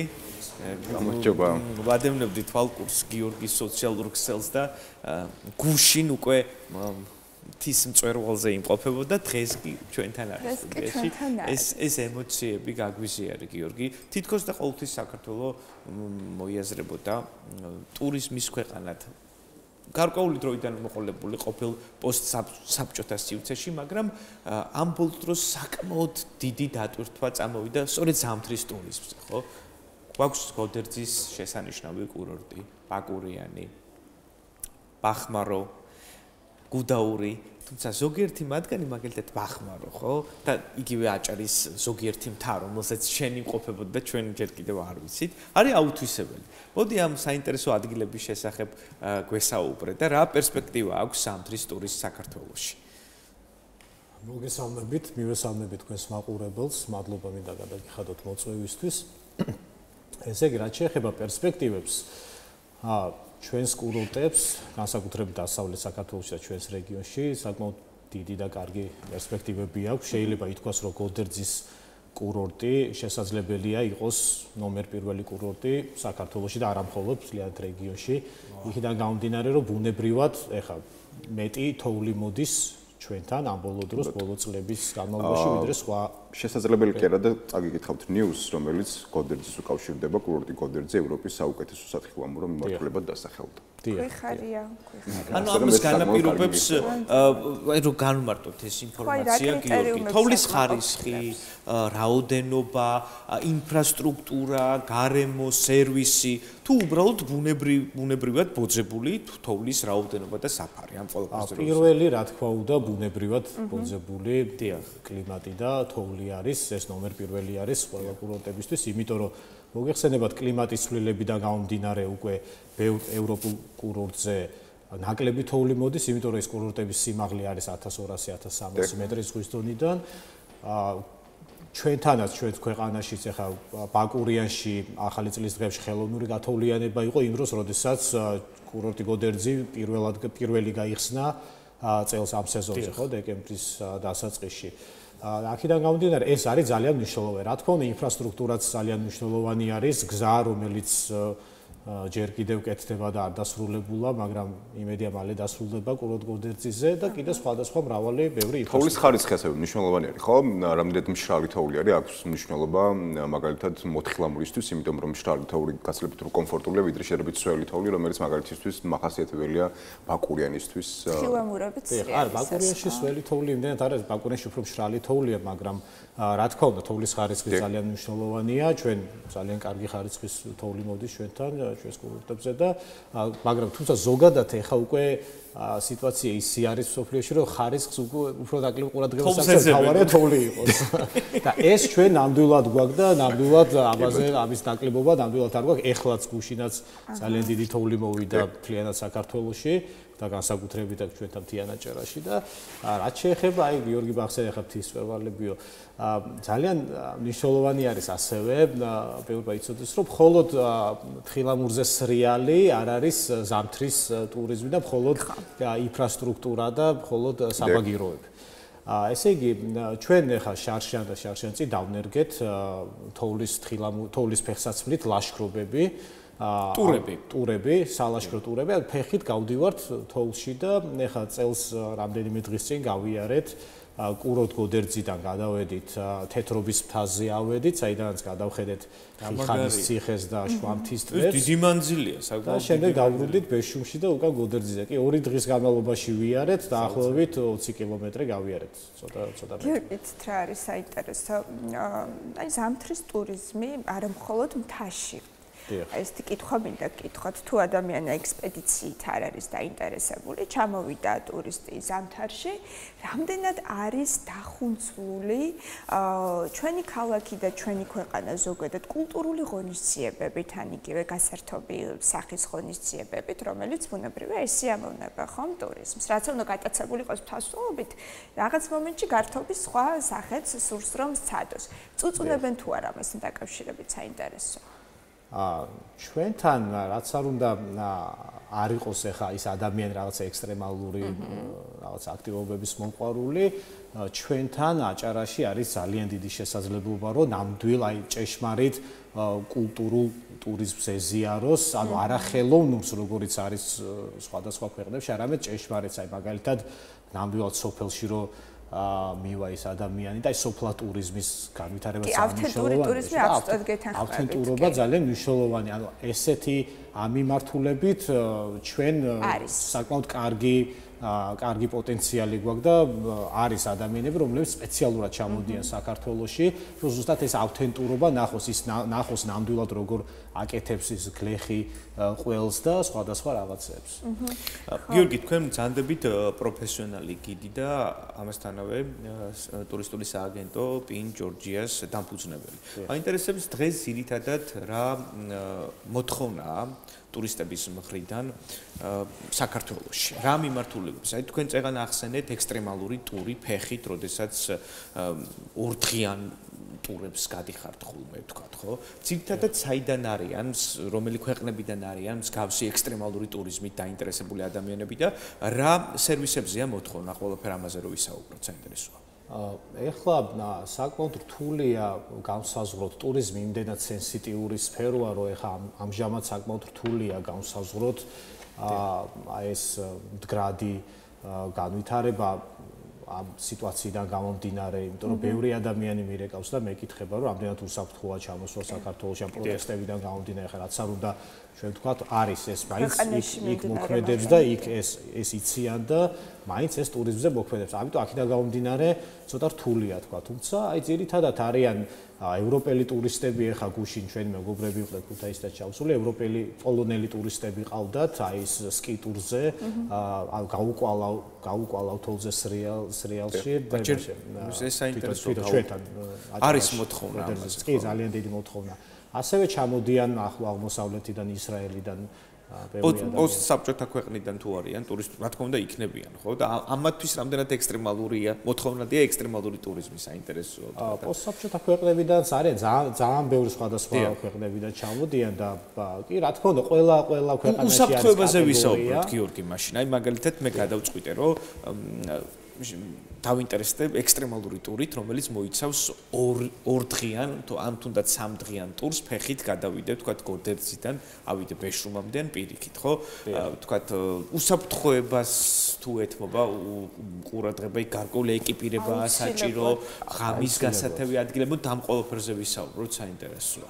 აუცილებლად უსაფრთხოება არის ნომერ პირველი ტურიზმის განვითარებისთვის და ეს თუ უსაფრთხოება თუ არ გვაქვს, ზოგადად არც არავინ არ ჩამოვა ქვეყანაში, იმიტომ რომ პირველ რიგში მაგას კითხულობენ, რამდენად უსაფრთხოა. ჩვენ ფაქტიურად ყოველწლიურად ახლა რამდენი წელია მე ტურიზმის სფეროში ვარ, თითქმის 10 წელია, მეტი მე მგონი და ყოველწლიურად რაღაც გადამზადებებს გავდივართ, ყოველწლიურად ტრეინინგები გვაქვს, კი ტურიზმის დეპარტამენტი აკეთებს საკმაოდ დიდ ძალისხმევას დებს იმაში, რომ ეს პროფესიონალიზმი გიდების და არა მხოლოდ გიდების იყოს მაღალ დონეზე და ყოველწლიურად რაღაცა ახალ უნარებს ვიძენთ, ასე რომ ვთქვა.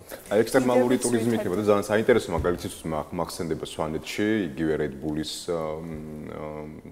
შეჯიბრი, მათ შორის საერთაშორისო ორგანიზაციები, რომლებიც ამ მიმართულებით საკმაოდ კარგად მუშაობენ და სხვადასხვა შეჯიბრი თუ ტური მოეწყო ამ მიმართულებით, გოდერძზე თუ არის საუბარი ამ მიმართულებით და რამდენად მნიშვნელოვანია თუნდაც როგორც პოპულარიზაციისთვის კონკრეტული ლოკაციისა. კი ბატონო, ძალიან მნიშვნელოვანია გოდერძისთვისაც და ზოგადად აჭარისთვისაც ესეთი აქტივობები. ჯერჯერობით ჩვენთან ეს მსგავსი ხა რაც სვანეთში არის ესეთ რაღაცები არ დაგეგმილა, თუმცა მომავალში ვნახოთ იქნებ დაიგეგმება. თუმცა ძალიან მნიშვნელოვანია კი, იმიტომ რომ პოპულარიზაციისთვის მით უმეტეს თქვენ ახლა სტატია წაიკითხეთ, რომ ნომერ პირველ კურორტად დასახელდა ევროპაში, შესაბამისად ეს უფრო მეტ ყურადღებას მიიპყრობს ჩვენი რეგიონის მიმართულებით და იმედი გვაქვს, რომ უფრო მეტი ის იქნება. ადგილობრივ მოსახლეობას რას ურჩევდით? გიორგი, საინტერესოა, წვლილი რომ შეიტანონ აი ამ კონკრეტული ადგილის მეტად პოპულარიზაციაში. ადგილობრივ მოსახლეობას ესე საინტერესო არის ის, რომ თვითონ ადგილობრივმა მოსახლეობამაც უნდა მიიღოს მონაწილეობა გადამზადებაში, თუნდაც აი სამთო ტურიზმის სათხილამურო სათავგადასავლო ტურიზმის სკოლა აკეთებს ამ გადამზადებებს და ძალიან მნიშვნელოვანია, იმიტომ რომ ყოველთვის ახლა ბათუმიდან შეიძლება ის ინსტრუქტორები ვერ ავიდეს, ამიტომ იქაც ადგილზეც უნდა იყოს და რაც ყველაზე მთავარია, პატარა ასაკიდან უნდა დაიწყოს ბავშვის დაინტერესება ამ მიმართულებით და სხვათა შორის ახლა ჩვენ ყოველწლიურად ვატარებთ ზამთრის სკაუტურ ბანაკებს, ეხლა ბაკურიანში ვიყავით, რამდენიმე დღის წინ დაუბრუნდით, ბავშვებს ჩაუტარეთ იქ სხვადასხვა ვორქშოპები, როგორ გავაკეთოთ ზამთრის თავშესაფარი, თვითგადარჩენა ზამთრის პირობებში, თხილამურზე სრიალი, ესე რაღაც. ოღონდ პატარა ბავშვებისთვის და უფრო ეხლა პროფესიონალურად უნდა ადამიანს დააკავდეს, შესაბამისად არის შესაბამისი კურსები და ძალიან კარგი იქნება თუ ყველა იქნება ამ ამბავში ჩართული. გიორგი, ძალიან დიდი მადლობა.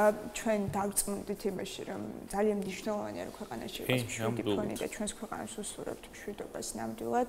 ვემიჩნებით ყოველგვარ ძალადობას. მადლობა გიორგი, იმიტომ ეს ყველაფერი ბუნებრივად თითოეულ ჩვენგანს ძალიან დიდ გავლენას ახდენს და ზოგადად ტურისტულ ფონზეც. ძალიან დიდი მადლობა გიორგი მეგრელიძე იყო ჩვენი სტუმარი. წარმატებს უსურვებთ ზამთრის კურორტებს უფრო მეტად პოპულარულები გახდებიან. ეს ტენდენცია არის პოზიტიური და გვიხარია ძალიან. მადლობა. მადლობა. დიდი მადლობა.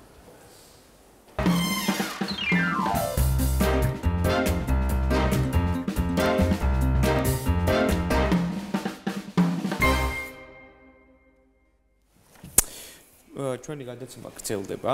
საკმაოდ საინტერესო თემებზე ვისაუბრეთ და მიხარია რომ თქვათ მე ხედავ ცოტა თული პერიოდებისა მაინც ტურიზმი არის, როგორც გიორგიმ თქვა, არის დაინტერესებული ადამიანები, რომლებიც ჩამოდიან საქართველოში და მე ყოველთვის ვამბობდი, რომ საქართველო რა თქმა უნდა სხვა, მაგრამ საქართველო უმეტესწილად მთა და უმეტესწილად ზამთრის კურორტია. სადავოა ხა. კი, სადავოა, თუმცა ყველაფერია. ხო, მთაც და ზღვაც ყველაფერი ერთად არის და ხო, ალბათ ეს ხდის განსაკუთრებულს ზუსტად ჩვენს ქვეყანას, რომ როდესაც მთის კურორტიც გაქვს, ზღვის კურორტიც გაქვს და ფაქტიურად არჩევანი მრავალმხრივია ამ შემთხვევაში. სხვადასხვა გიორგის ვიდეოები აქვს თუ როგორ ლაშქრობს ხოლმე სრულიად უკაცრიელ ადამიანის მიერ ფეხდაუდგმელ ადგილებში, აი სწორედ ამ ექსტრემალური ტურებთან დაკავშირებით. ეხლა საინტერესო ჩართვა გვაქვს.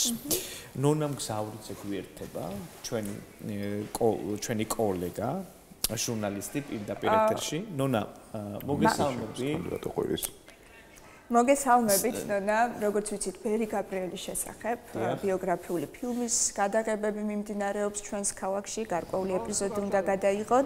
მოგესალმებით, აღწერე, როგორია გარემო გადასაღებ მოედანზე იმყოფება ახლა. ნონა, ღია ეთერში ხარ. მოგესალმებით, მივესალმები ჩვენ ერთგულ მაყურებელს. საზაფხულო თეატრთან ვიმყოფებით, სადაც აქტიურად მიმდინარეობს ბრძოლა ბერი გაბრიელის გადაღებები. ეს არის პირველი ქართული მხატვრული ფილმი და რეჟისორი, ასევე სცენარის ავტორი გახლავთ ბატონი გიორგი კაჭარავა. მე რომ მეტი არ გამიგრძელდეს, რა თქმა უნდა, ის თავად გაგვესაუბრება ფილმთან დაკავშირებულ ყველა დეტალზე და ბატონო გიორგი, თუ შეიძლება პირველ რიგში ძალიან დიდი მადლობა რომ დაგვითმეთ დრო. ახლა თქვენთან ერთად ვარ და ხედავთ როგორ აქტიურად მიმდინარეობს ეს გადაღებები და მოდი ვუთხრათ ჩვენ მაყურებელს, როდის გაჩნდა საერთოდ ამ ფილმის გადაღების იდეა და შემდგომ მოვყვეთ ყველა ეტაპი როგორ გაგრძელდა ეს ყველაფერი. პირველ რიგში მივესალმები ჩემი საყვარელი აჭარის ტელემაყურებელს. დიდი ხანი და დიდი პერიოდი მაკავშირებს აჭარასთან. ჩემი გვარიც კი თუ დააკვირდებით კ რომ მოაშორო აჭარავა, ესე იქნება კაჭარავა, ესე ხუმრობით. მოკლედ ეს იდეა დიდი ხანია გაჩნდა, დაახლოებით 12 წლის წინ. და იმის მერე უკვე ძალიან რთული პერიოდი გავიარეთ. ჩვენ გქონდა სცენარის გაცნობა უწმინდესთან. მე დაგლოცა უწმინდესმა მიუხედავად ამისა ძალიან დიდი წინაღობები შეგვხვდა, იმიტომ რატომღაც ბევრ ადამიანს არ უნდოდა რა ეს ფილმი განხორციელებულიყო, არის დასამალი. მე რა თქმა უნდა შეუძლებელია მადლობით არ მოიხსენიო ქალბატონ თეატრულუკიან, როდესაც მოვიდა კულტურის სამინისტროში და ასე ვთქვათ, მე კულტურის სამინისტროსთან დაქვემდებარებაში არსებული კინოცენტრი გაიარა კონკურსი და როგორც იქნა მე-12 მცდელობაზე მივიღეთ დაფინანსება, მიუხედავად იმისა, რომ მივიღეთ, რა თქმა უნდა, მაინც მწირია, იმიტომ ხედავთ, რომ რამხელა მასიური სცენებს ვიღებთ. მაგრამ ეს მასიური სცენები მარტო აქ არ არის, მთელი საქართველოს მასშტაბით არის და აი ესე მოვედით აქამდე. მე ჩაერთო თქვენი აჭარის განათლების, კულტურისა და სპორტის სამინისტრო, ასევე დიდი მადლობელი ვარ, იმიტომ რომ ნებისმიერი ხელისშეწყობა ჩვენთვის დიდი ხელისშეწყობა ქალბატონ მაიას. დიდი მადლობა ბატონ კაკოს, დიდი მადლობა და ყველას, ვინც გვეხმარება. რომელ ქალაქებში მიმდინარეობს ფილმის გადაღება თუ გას ანუ საქართველოს რომელ ქალაქებში და ვინ არიან მსახიობები? როგორ შეარჩიეთ ისინი? ხო, დავიწყოთ ქალაქები, რომელიც უკვე გადავიღეთ, ეს მოხდა გადაღებები იყო ფოთში, ოზურგეთში, სოფელ შრომაში, ბათუმში ვიღებთ, ახლა ხედავთ, ასევე ვიღებდით გრიგოლეთში ქონდა გადაღებები, ხა გაუკვირდება ადამიანს, რომ ძირითადად იქ არ ქონდა ურთიერთობა, მაგრამ 60-იანი წლების არქიტექტურა მეტნაკლებად შემორჩენილია აი ამ ადგილებში და ასევე აქედან დიდი მადლობა მინდა მოახსენო ყველა იმ ქალაქის მეზობლებს, რომლებიც გვეხმარებოდნენ, განსაკუთრებით ხაზი მინდა გაუსვა ჩემი პატარა სოფელი შრომის გამგეობის თავმჯდომარეს, ჩვენი ვეფხვი ესე გვეხმარებოდა, რომ რა ვიცი საოცარი კადრები გადავიღეთ იქ, თუმცა მას თვითონ მაყურებელი შეაფასებს. რაც შეეხება მსახიობების შერჩევას, ეს ჯერ ერთი როცა სცენარს ვწერ, მაშინაც ვიცი უკვე მეტნაკლებად ვინ მჭირდება, მაგრამ ბერ გაბრიელზე რა თქმა უნდა ცოტა გაგვიჭირდა თავიდან. მაგრამ როგორც თავიდან ამინდების მიხედვითაც სამჩნევთ, ალბათ პირდაპირ გვეხმარება ბერი გაბრიელი ყველა გადაღების დღეზე. გუშინ იცით რომ ქარიშხალი იყო ბათუმში და მიმდებარე ტერიტორიებზე ვიღებდით გონიოს ციხეში ვიღებდით და ზუსტად ისეთი ამინდი გვინდოდა თავსხმა, მოვიდა თავსხმა, დღეს ვჭირდებოდა მზიანი ამინდი და ხედავთ როგორ თბილი და მოკლედ მსახიობები ესეთი პრინციპით იყო შერჩეული, რომელიც მე მომწონდა და ვიცოდი ვინც უნდა ყოფილიყვნენ, ასე შევარჩიეთ, მაგრამ მე უკვე ავარჩიეთ და დიდხანს არ მოგვიხდა წვალება, ასე რომ არ დავიტრაბახებთ, რომ ესე პირდაპირ მოვიდა თუ არა ეს კაცი, მე ვთქვი რომ აი ეს არის და ჯგუფის ყველა წევრი იქვე დამეთანხმა, ეს არის ჩვენი საყვარელი მსახიობი, მოზარდ თეატრთა მაყურებლის მოზარდ მაყურებელთა თეატრის მსახიობი, ბატონი სურა ავსაჯანიშვილი და ეგ დამტკიცდა ამ როლზე. რომელიც ჩვენთან ერთად იმყოფება და რამდენიმე წუთში შემოგვიერთდება, მაგრამ მანამდე კითხავთ, როგორი იყო სცენარზე მუშაობის პროცესი, როგორ შეაფასებდით და გადაღებების პროცესი როგორია, რამდენად რთული, ან საპასუხისმგებლო? თუ იქიდან დავიწყებთ საპასუხისმგებლოებიდან, ეს სცენარს როცა ვკიდებდი ხელს, ვიცოდი უკვე რას ვაკეთებდი, ხა თქვენ დამეთანხმებით, რომ მთელი საქართველო და მთელი მართლმადიდებელი ქვეყნები არიან ახლა თავისებურად ჩასაფრებულები, იმიტომ რომ როდესაც ბერ გაბრიელს ეხები და მინდა აუხსნა მაყურებელს ჩვენ ძირითადად მის სიწმინდეებს არ ვეხები, ჩვენ ვეხებით მის განვლილ გზას, ის დასჯადი პროცესები რაც გაიარა იმის გამო, როცა ლენინის პორტრეტი დაწვა და რა ჯოჯოხეთი გაიარა. ამაზეა ფილმი. გაგიკვირდება და ცოტა დეტექტიურიც არის ფილმი, იმიტომ რომ კგბ დასდევს. კგბ-ს ავკაც განასახიერებს ბატონი ვახტანგ ნოზაძე, ერთ-ერთი მთავარი გმირი ეგ არის.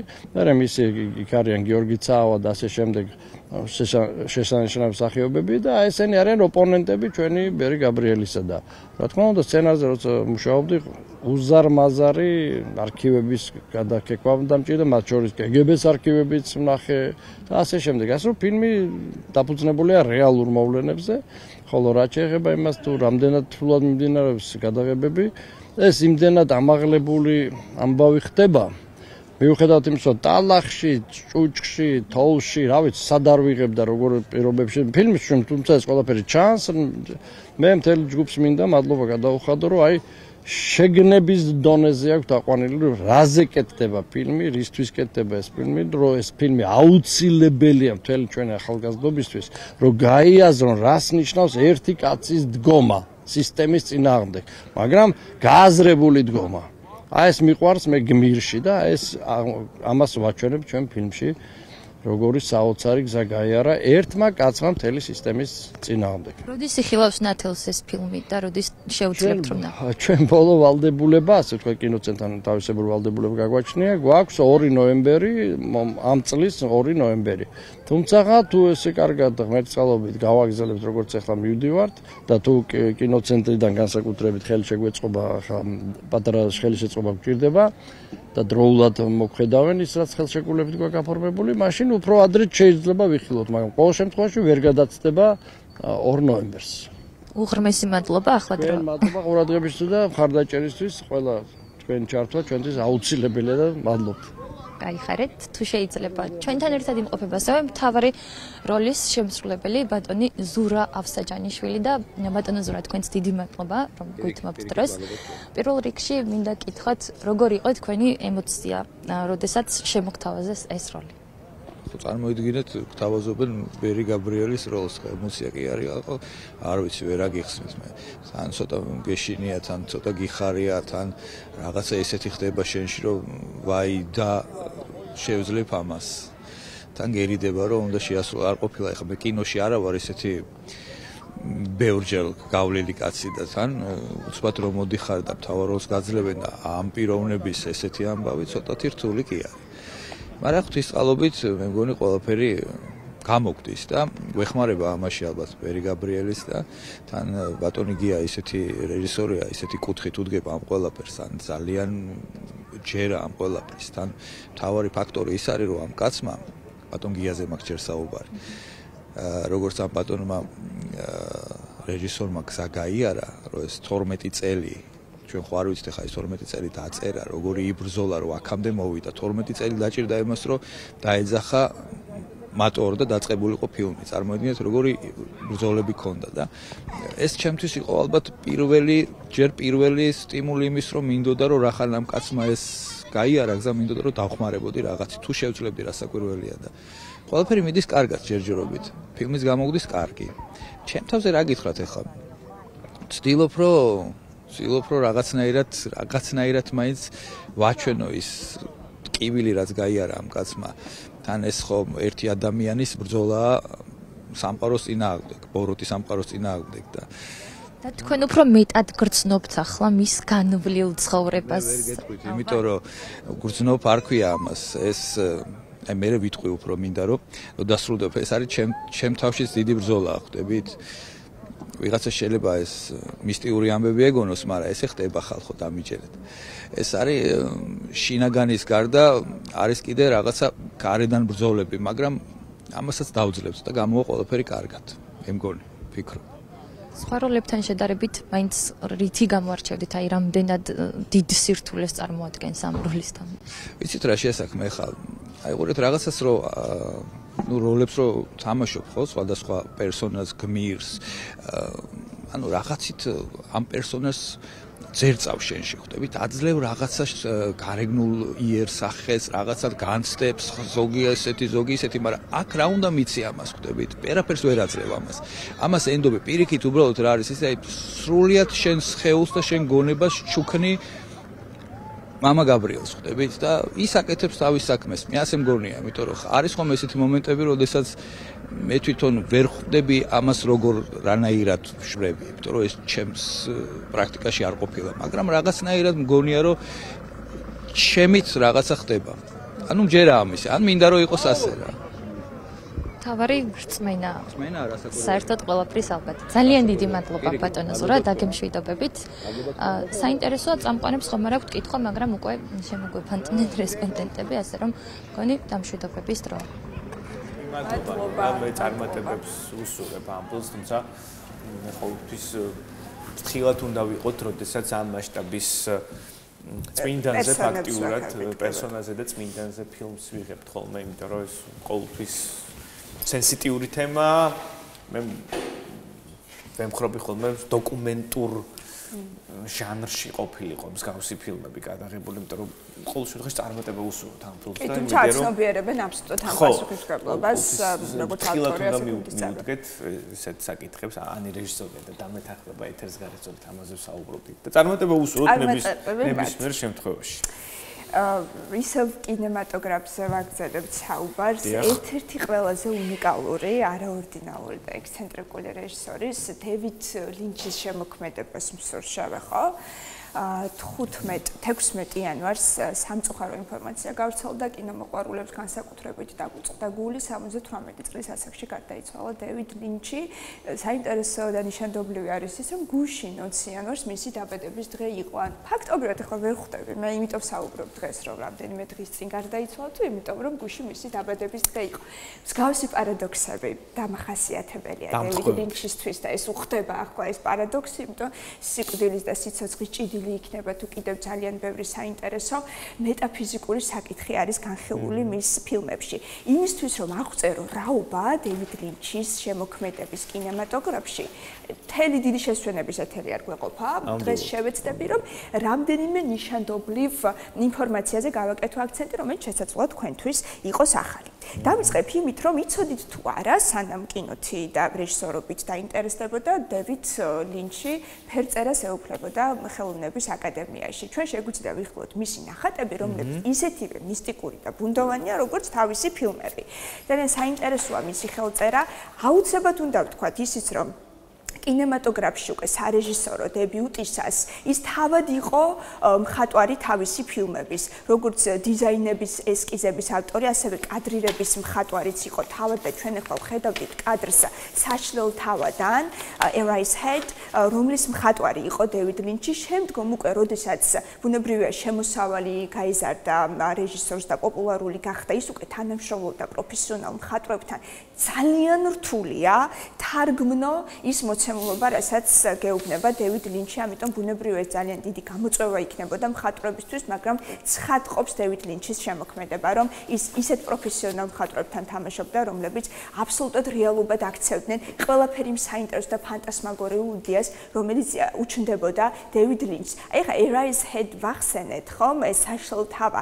როგორც დევიდ ლინჩი ამბობს, ეს ფილმი მისი შინაარს თავიდან ბოლომდე იხილა სიზმარში და ბევრი თავისი ფილმის სცენარი აქვს ნანახი სიზმარში. სხვა შორის ეს ნიშანდობლივია, იმიტომ რომ როდესაც დევიდ ლინჩზე ვსაუბრობთ, პირველი სიტყვა, რომელიც გონებაში მოგვდის, ეს არის სურეალიზმი, იმიტომ ის იცდება აბსოლუტურად რეალიზმის ფარგლებს და გადადის უკვე რაღაც სურეალისტურ სამყაროში. კიდევ ერთი სიტყვა, რომელიც მახსენდება, ეს არის დისტოპია, იმიტომ რომ დისტოპიურ რეალობაში გვამოგზაურებს დევიდ ლინჩი და ჰიპნოზი, ესეც არის მესამე სიტყვა, რომელიც მახსენდება, როცა მის შემოქმედებას ვეხებით, იმიტომ რომ როცა ნახავთ მის ფილმებს, ფაქტობრივად თქვენს ქვეცნობიერში დალექილი ყველა ბნელი შიში ან მოგონება ამოდის ზედაპირზე. მე ახლა მინდა ერთ ნამუშევარს გავუწიო რეკომენდაცია, რომელიც აკმაყოფილებს აბსოლუტურად იმ კრიტერიუმებს და იმ სიტყვების კონცეფციას, რომელიც ცოტა ხნის წინ ვახსენე. 2002 წელს გადაღებული მინისერიალი კურდღლები, შეგვიძლია ვიხილოთ კადრები. ეს არის რაღაცა მეტაფიზიკური საკითხების კვლევა რეჟისორისგან და მართლაც აი სურეალიზმი და სიზმარი. როცა ამ ფილმს ნახავთ და დაასრულებთ ყურებას, შთაბეჭდება გრჩებათ, რომ ნახეთ სიზმარი, ეს იყო კოშმარი, გეტირებათ, დაძაბული ხართ, თუმცა ვერ იხსენებთ კონკრეტულად რა ნახეთ. აი ხომ ესეც შეგრძნება უკვე როცა ვიძებთ, რომ აი რა სიზმარი დაგესიზმა, ვერ ვიხსენებთ, მაგრამ შეგრძნებას ვგრძნობთ. იგივე დეტალი არის ზუსტად ამ შემთხვევაშიც და ზოგადად დევიდ ლინჩის კინემატოგრაფს ეს ახასიათებს, რომ ძალიან რთულია მისი კონცეფცია მოყვა, იმიტომ რომ ორაზროვანია და ათაზროვანია. თუმცა მე მაინც შევეცდები, რომ კურდღლების კონცეფცია მოკლედ გაგიზიაროთ, როგორც უკვე გითხარით, მეტაფიზიკური საკითხების კვლევა, ენიგმატური სტილისტიკით, ის გვესაუბრება მარტოობაზე, ტოტალურ მარტოობაზე. მიუხედავად იმისა, რომ სამი პერსონაჟია და ისინი ერთად ცხოვრობენ, თითოეული მათგანი მაინც განიცდის ამ ტოტალურ მარტოობას და დისკომუნიკაცია. ისინი საუბრობენ, თუმცა მათი დიალოგი არასდროს არის მთავარის შესახებ, ის რაც რეალურად აწუხებს და კიდევ ერთი ნიუანსი, რასაც იკვლევს დევიდ ლინჩი, ეს არის ის, რომ რუტინა, რაც არ უნდა მშვიდი იყოს, რაღაც მომენტში, როცა ყოველდღიურობა ხდება და მეორდება, ის უკვე შეიძლება კოშმარადაც კი გადაიქცეს და ამას გარდა კიდევ ძალიან ბევრი შრი აქვს ამ ნამუშევარს, რაც თავად უნდა განსაზღვროთ, როცა ამ ფილმს იხილავთ. კიდევ ერთი ინფორმაცია დევიდ ლინჩის შესახებ, მას ძალიან უყვარდა ყავა და დონატები. და სხვა შორის მე არაერთხელ აღვინიშნავს, რომ როცა რეჟისორს აქვს ეს განსაკუთრებული კულინარიული პრეფერენციები, ეს ყოველთვის ჩანს თავის შემოქმედებაში და მიაძაკის ანიმეების მაგალითი მომყავს ხოლმე. დევიდ ლინჩის შემთხვევაშიც ასევე არის, უყვარდა მას დევიდ ლინჩი და უყვარდა მას ყავა და თავის ფილმებში ყავას მიირთმევენ ძალიან გემრიელად მისი პერსონაჟებით, ის ეპითეტებით ამკობენ ამ სასმელს, რომ ფაქტობრივად სარეკლამო რგოლს უყურებთ გეგონებათ აი ამ სასმელის. ეხლა დევიდ ლინჩის კადრიც გამოჩნდება, ის ზოგჯერ ეპიზოდურ როლებს ასრულებდა თავის სერიალებში, თავის ფილმებში, ისიც ასევე ყავას უყვეთავს ბარმენ გოგონას. აუცილებლად უნდა აღვნიშნოთ, ეხლა ჩვენ უყურებთ Twin Peaks-ის კადრებს, ეს არის 90-იანი წლების დასაწყისში გადაღებული სერიალი, მძაფრ-სიუჟეტიანი, ძალიან საინტერესო, რომელმაც ფაქტობრივად კულტურული გადატრიალება მოახდინა კულტურულ დონეზე ამერიკაში და არა მხოლოდ იქ და საზოგადოებებიც კი არსებობს ფანების, ეს არ გვინდა ჯერ ეს კადრი ისევ Twin Peaks-ი დავაბრუნოთ, საზოგადოებებიც კი არსებობს ფანების, სხვა სოციალურ ქსელში ერთიანდებიან ეს ადამიანები, რომლებიც თავიანთ ანალიტიკას, თავიანთ რეფლექსიას და შეხედულებას უამბობენ ერთმანეთს თითოეული სცენის მიმართ. აი ხომ გეუბნებით, იმდენად კონცეპტუალურია, იმდენად ენიგმატურია თითოეული სცენა, რომ მართლაც ყველა ადამიანი მას ასოციაციურად სხვაგვარად აღიქვამს და ძალიან ბევრი პერსპექტივა არსებობს თუ რეალურად რაზე მოგვითხრობს მისი ესა თუ ის ნამუშევარი. Twin Peaks გავყვეთ ისევ. იმდენად დიდი გავლენა მოახდინა, უფრო მეტად რომ დაგარწმუნოთ, აი მაგალითად 2000-იანი წლების დასაწყისში ამერიკაში მუსიკალური ბენდიც კი შეიქმნა, სახელად Twin Peaks-ი, რომელთა კონცეფცია ვიდეო რგოლების იზიარებს დევიდ ლინჩის სტილისტიკას. ეხლა შეგვიძლია ვნახოთ ეს კადრი და შეგვიძლია მუსიკასაც მოусმინოთ ცოტა ხნით, სადაც ხედავთ აი ამ ადამიანებს, რომელთაც ნიღბები უკეთიათ.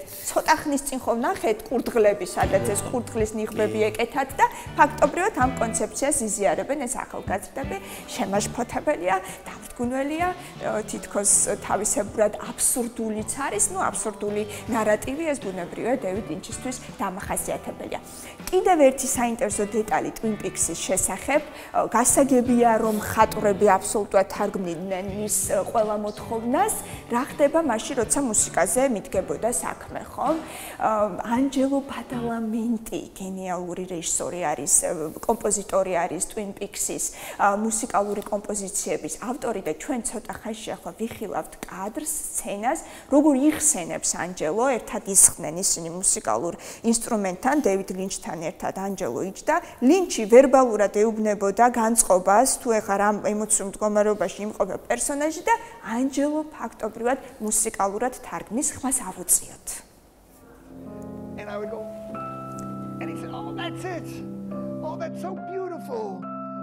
Angelo. Oh, that's tearing my heart out. I love that. Just keep that going." Now she's starting to leave. So fall down. Keep falling. Keep falling. Keep falling. Now go back into the dark woods. That's it. Keep going. Just keep it going. Very quiet and mysterious.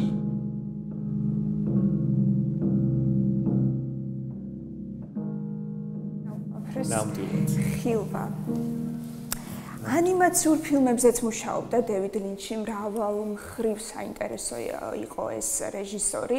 ერთ-ერთ საკულტო ანიმაციას მინდა შევეხო, Dumbland, ესე ქვია, სულელთა მიწალბათ, ასე ითარგმნება ქართულად. 3 წუთიანია თითო სერია, არის დაახლოებით 8-9 სერია, YouTube არხზე შეგიძლიათ იხილოთ. ესეც სპეციფიკურია, ასოციაციურად ყოველს თავისებური აღქმა ექნება, თუმცა მთავარი ღერძი და კონცეფცია არის ის, რომ რეჟისორი ემიჯნება ძალადობას, როგორც ოჯახურ ძალადობას, ასევე ბრუტალურ მოპყრობას ცხოველთა მიმართ. და აუცილებლად უნდა აღვნიშნოთ ის, რომ აი ამ ანიმაციის მხატვარიც, კომპოზიტორიც, რეჟისორიც, სცენარის ავტორიც, პროდიუსერიც, ყველაფერი არის დევიდ ლინჩი. თითო 3 წუთიან სერიას 10 დღე მოანდომა მთელი გული ჩადუამაშ და ძალიან ეფექტურია, ვისაც მოსწონს მისი სტილისტიკა, ბუნებრივია სიამოვნებას მიიღებს. მოკლედ დევიდ ლინჩი იმდენ დიდ პატივს ცემდა თავის უნარებს, თავის აი არაორდინალურ ექსცენტრიკულ ხედვას, მას ვარსკვლავური ომების მე-6 ეპიზოდის რეჟისორობაც კი შესთავაზეს, თუმცა კატეგორიული უარი განაცხადა გამომდინარე იქიდან, რომ მას შემოქმედებით თავისუფლებას არ პირდებოდნენ პროდიუსერები და ასეთ ნამუშევარზე მუშაობა მას ნამდვილად არ უღირდა. რამდენიმე წლის წინ 2017 წელს საქართველოს ესტუმრა რეჟისორი საქმიანი ვიზიტით, 2005 წელს შექმნა ფონდი და ალბათ ჩათვლით რომ ეს ფონდი არის კინოს შესახებ, თუმცა არა, აი ესეთი საიდუმლოებებით და რაღაც ამოუხსნელი ფენომენებით, ირაციონალური მოცემულობებით არის სავსე დევიდ ლინჩი. მისი ფონდის კონცეფცია არის ტრანსცენდენტული თერაპიის ხელშეწყობა, სწავლება, დაფინანსება და როდესაც საქართველოსთან თავის ქვეყანაში დაბრუნდა დევიდ ლინჩი, ჩაწერა ვიდეო რგოლი, სადაც ხაზი გაუსვა, როგორ არის აღფრთოვანებული ქართული პოლიფონიური მუსიკით. შეგვიძლია ვიხილოთ თავიდან ბოლომდე ეს ვიდეო რგოლი გესიამოვნებათ. That it moves a person to tears. Georgian polyphonic music is amazing and precious. How beautiful is the Georgian polyphonic music. ნამდვილად საყვარელი. როცა ახლა რეჟისორი ამაზე საუბრობს. წარმოიდგინეთ, იმდენად გენიალური ადამიანი რომ იქნები, შენი სახელი და გვარი არის ზედსართავის სახელი. ლინჩის სეული ეს არის ზედსართავი, რაც გამოხატავს ზუსტად იმ ხედვას, იმ კონცეფციას, რაზეც იდგა ამ არაჩვეულებრივი რეჟისორის შემოქმედება. ეს არის ფაქტობრივად მეტაფიზიკური ფიქრების აღზევება, დისტოპიაში მოგზაურობა იმისთვის, რომ ერთ დღეს ვიპოვოთ ჩვენი утоპია. ესეთი იყო დევიდ ლინჩი. მადლობა ანი, მადლობა ამ საინტერესო ინფორმაციისთვის, პასაჟისთვის, რომელიც მოვისმინეთ და როგორ შეიძლება მართლაც არ იყო აღფრთოვანებული ქართული პოლიფონიური მუსიკით, რომელმაც თვით ლინჩიც კი აღაფრთოვანა. ნამდვილად, ასეთ ნოტაზე ვიმშვიდობებით ჩვენს მაყურებელს, ნაყოფიერ სასიამოვნო დღეს გისურვებთ. ხვალამდე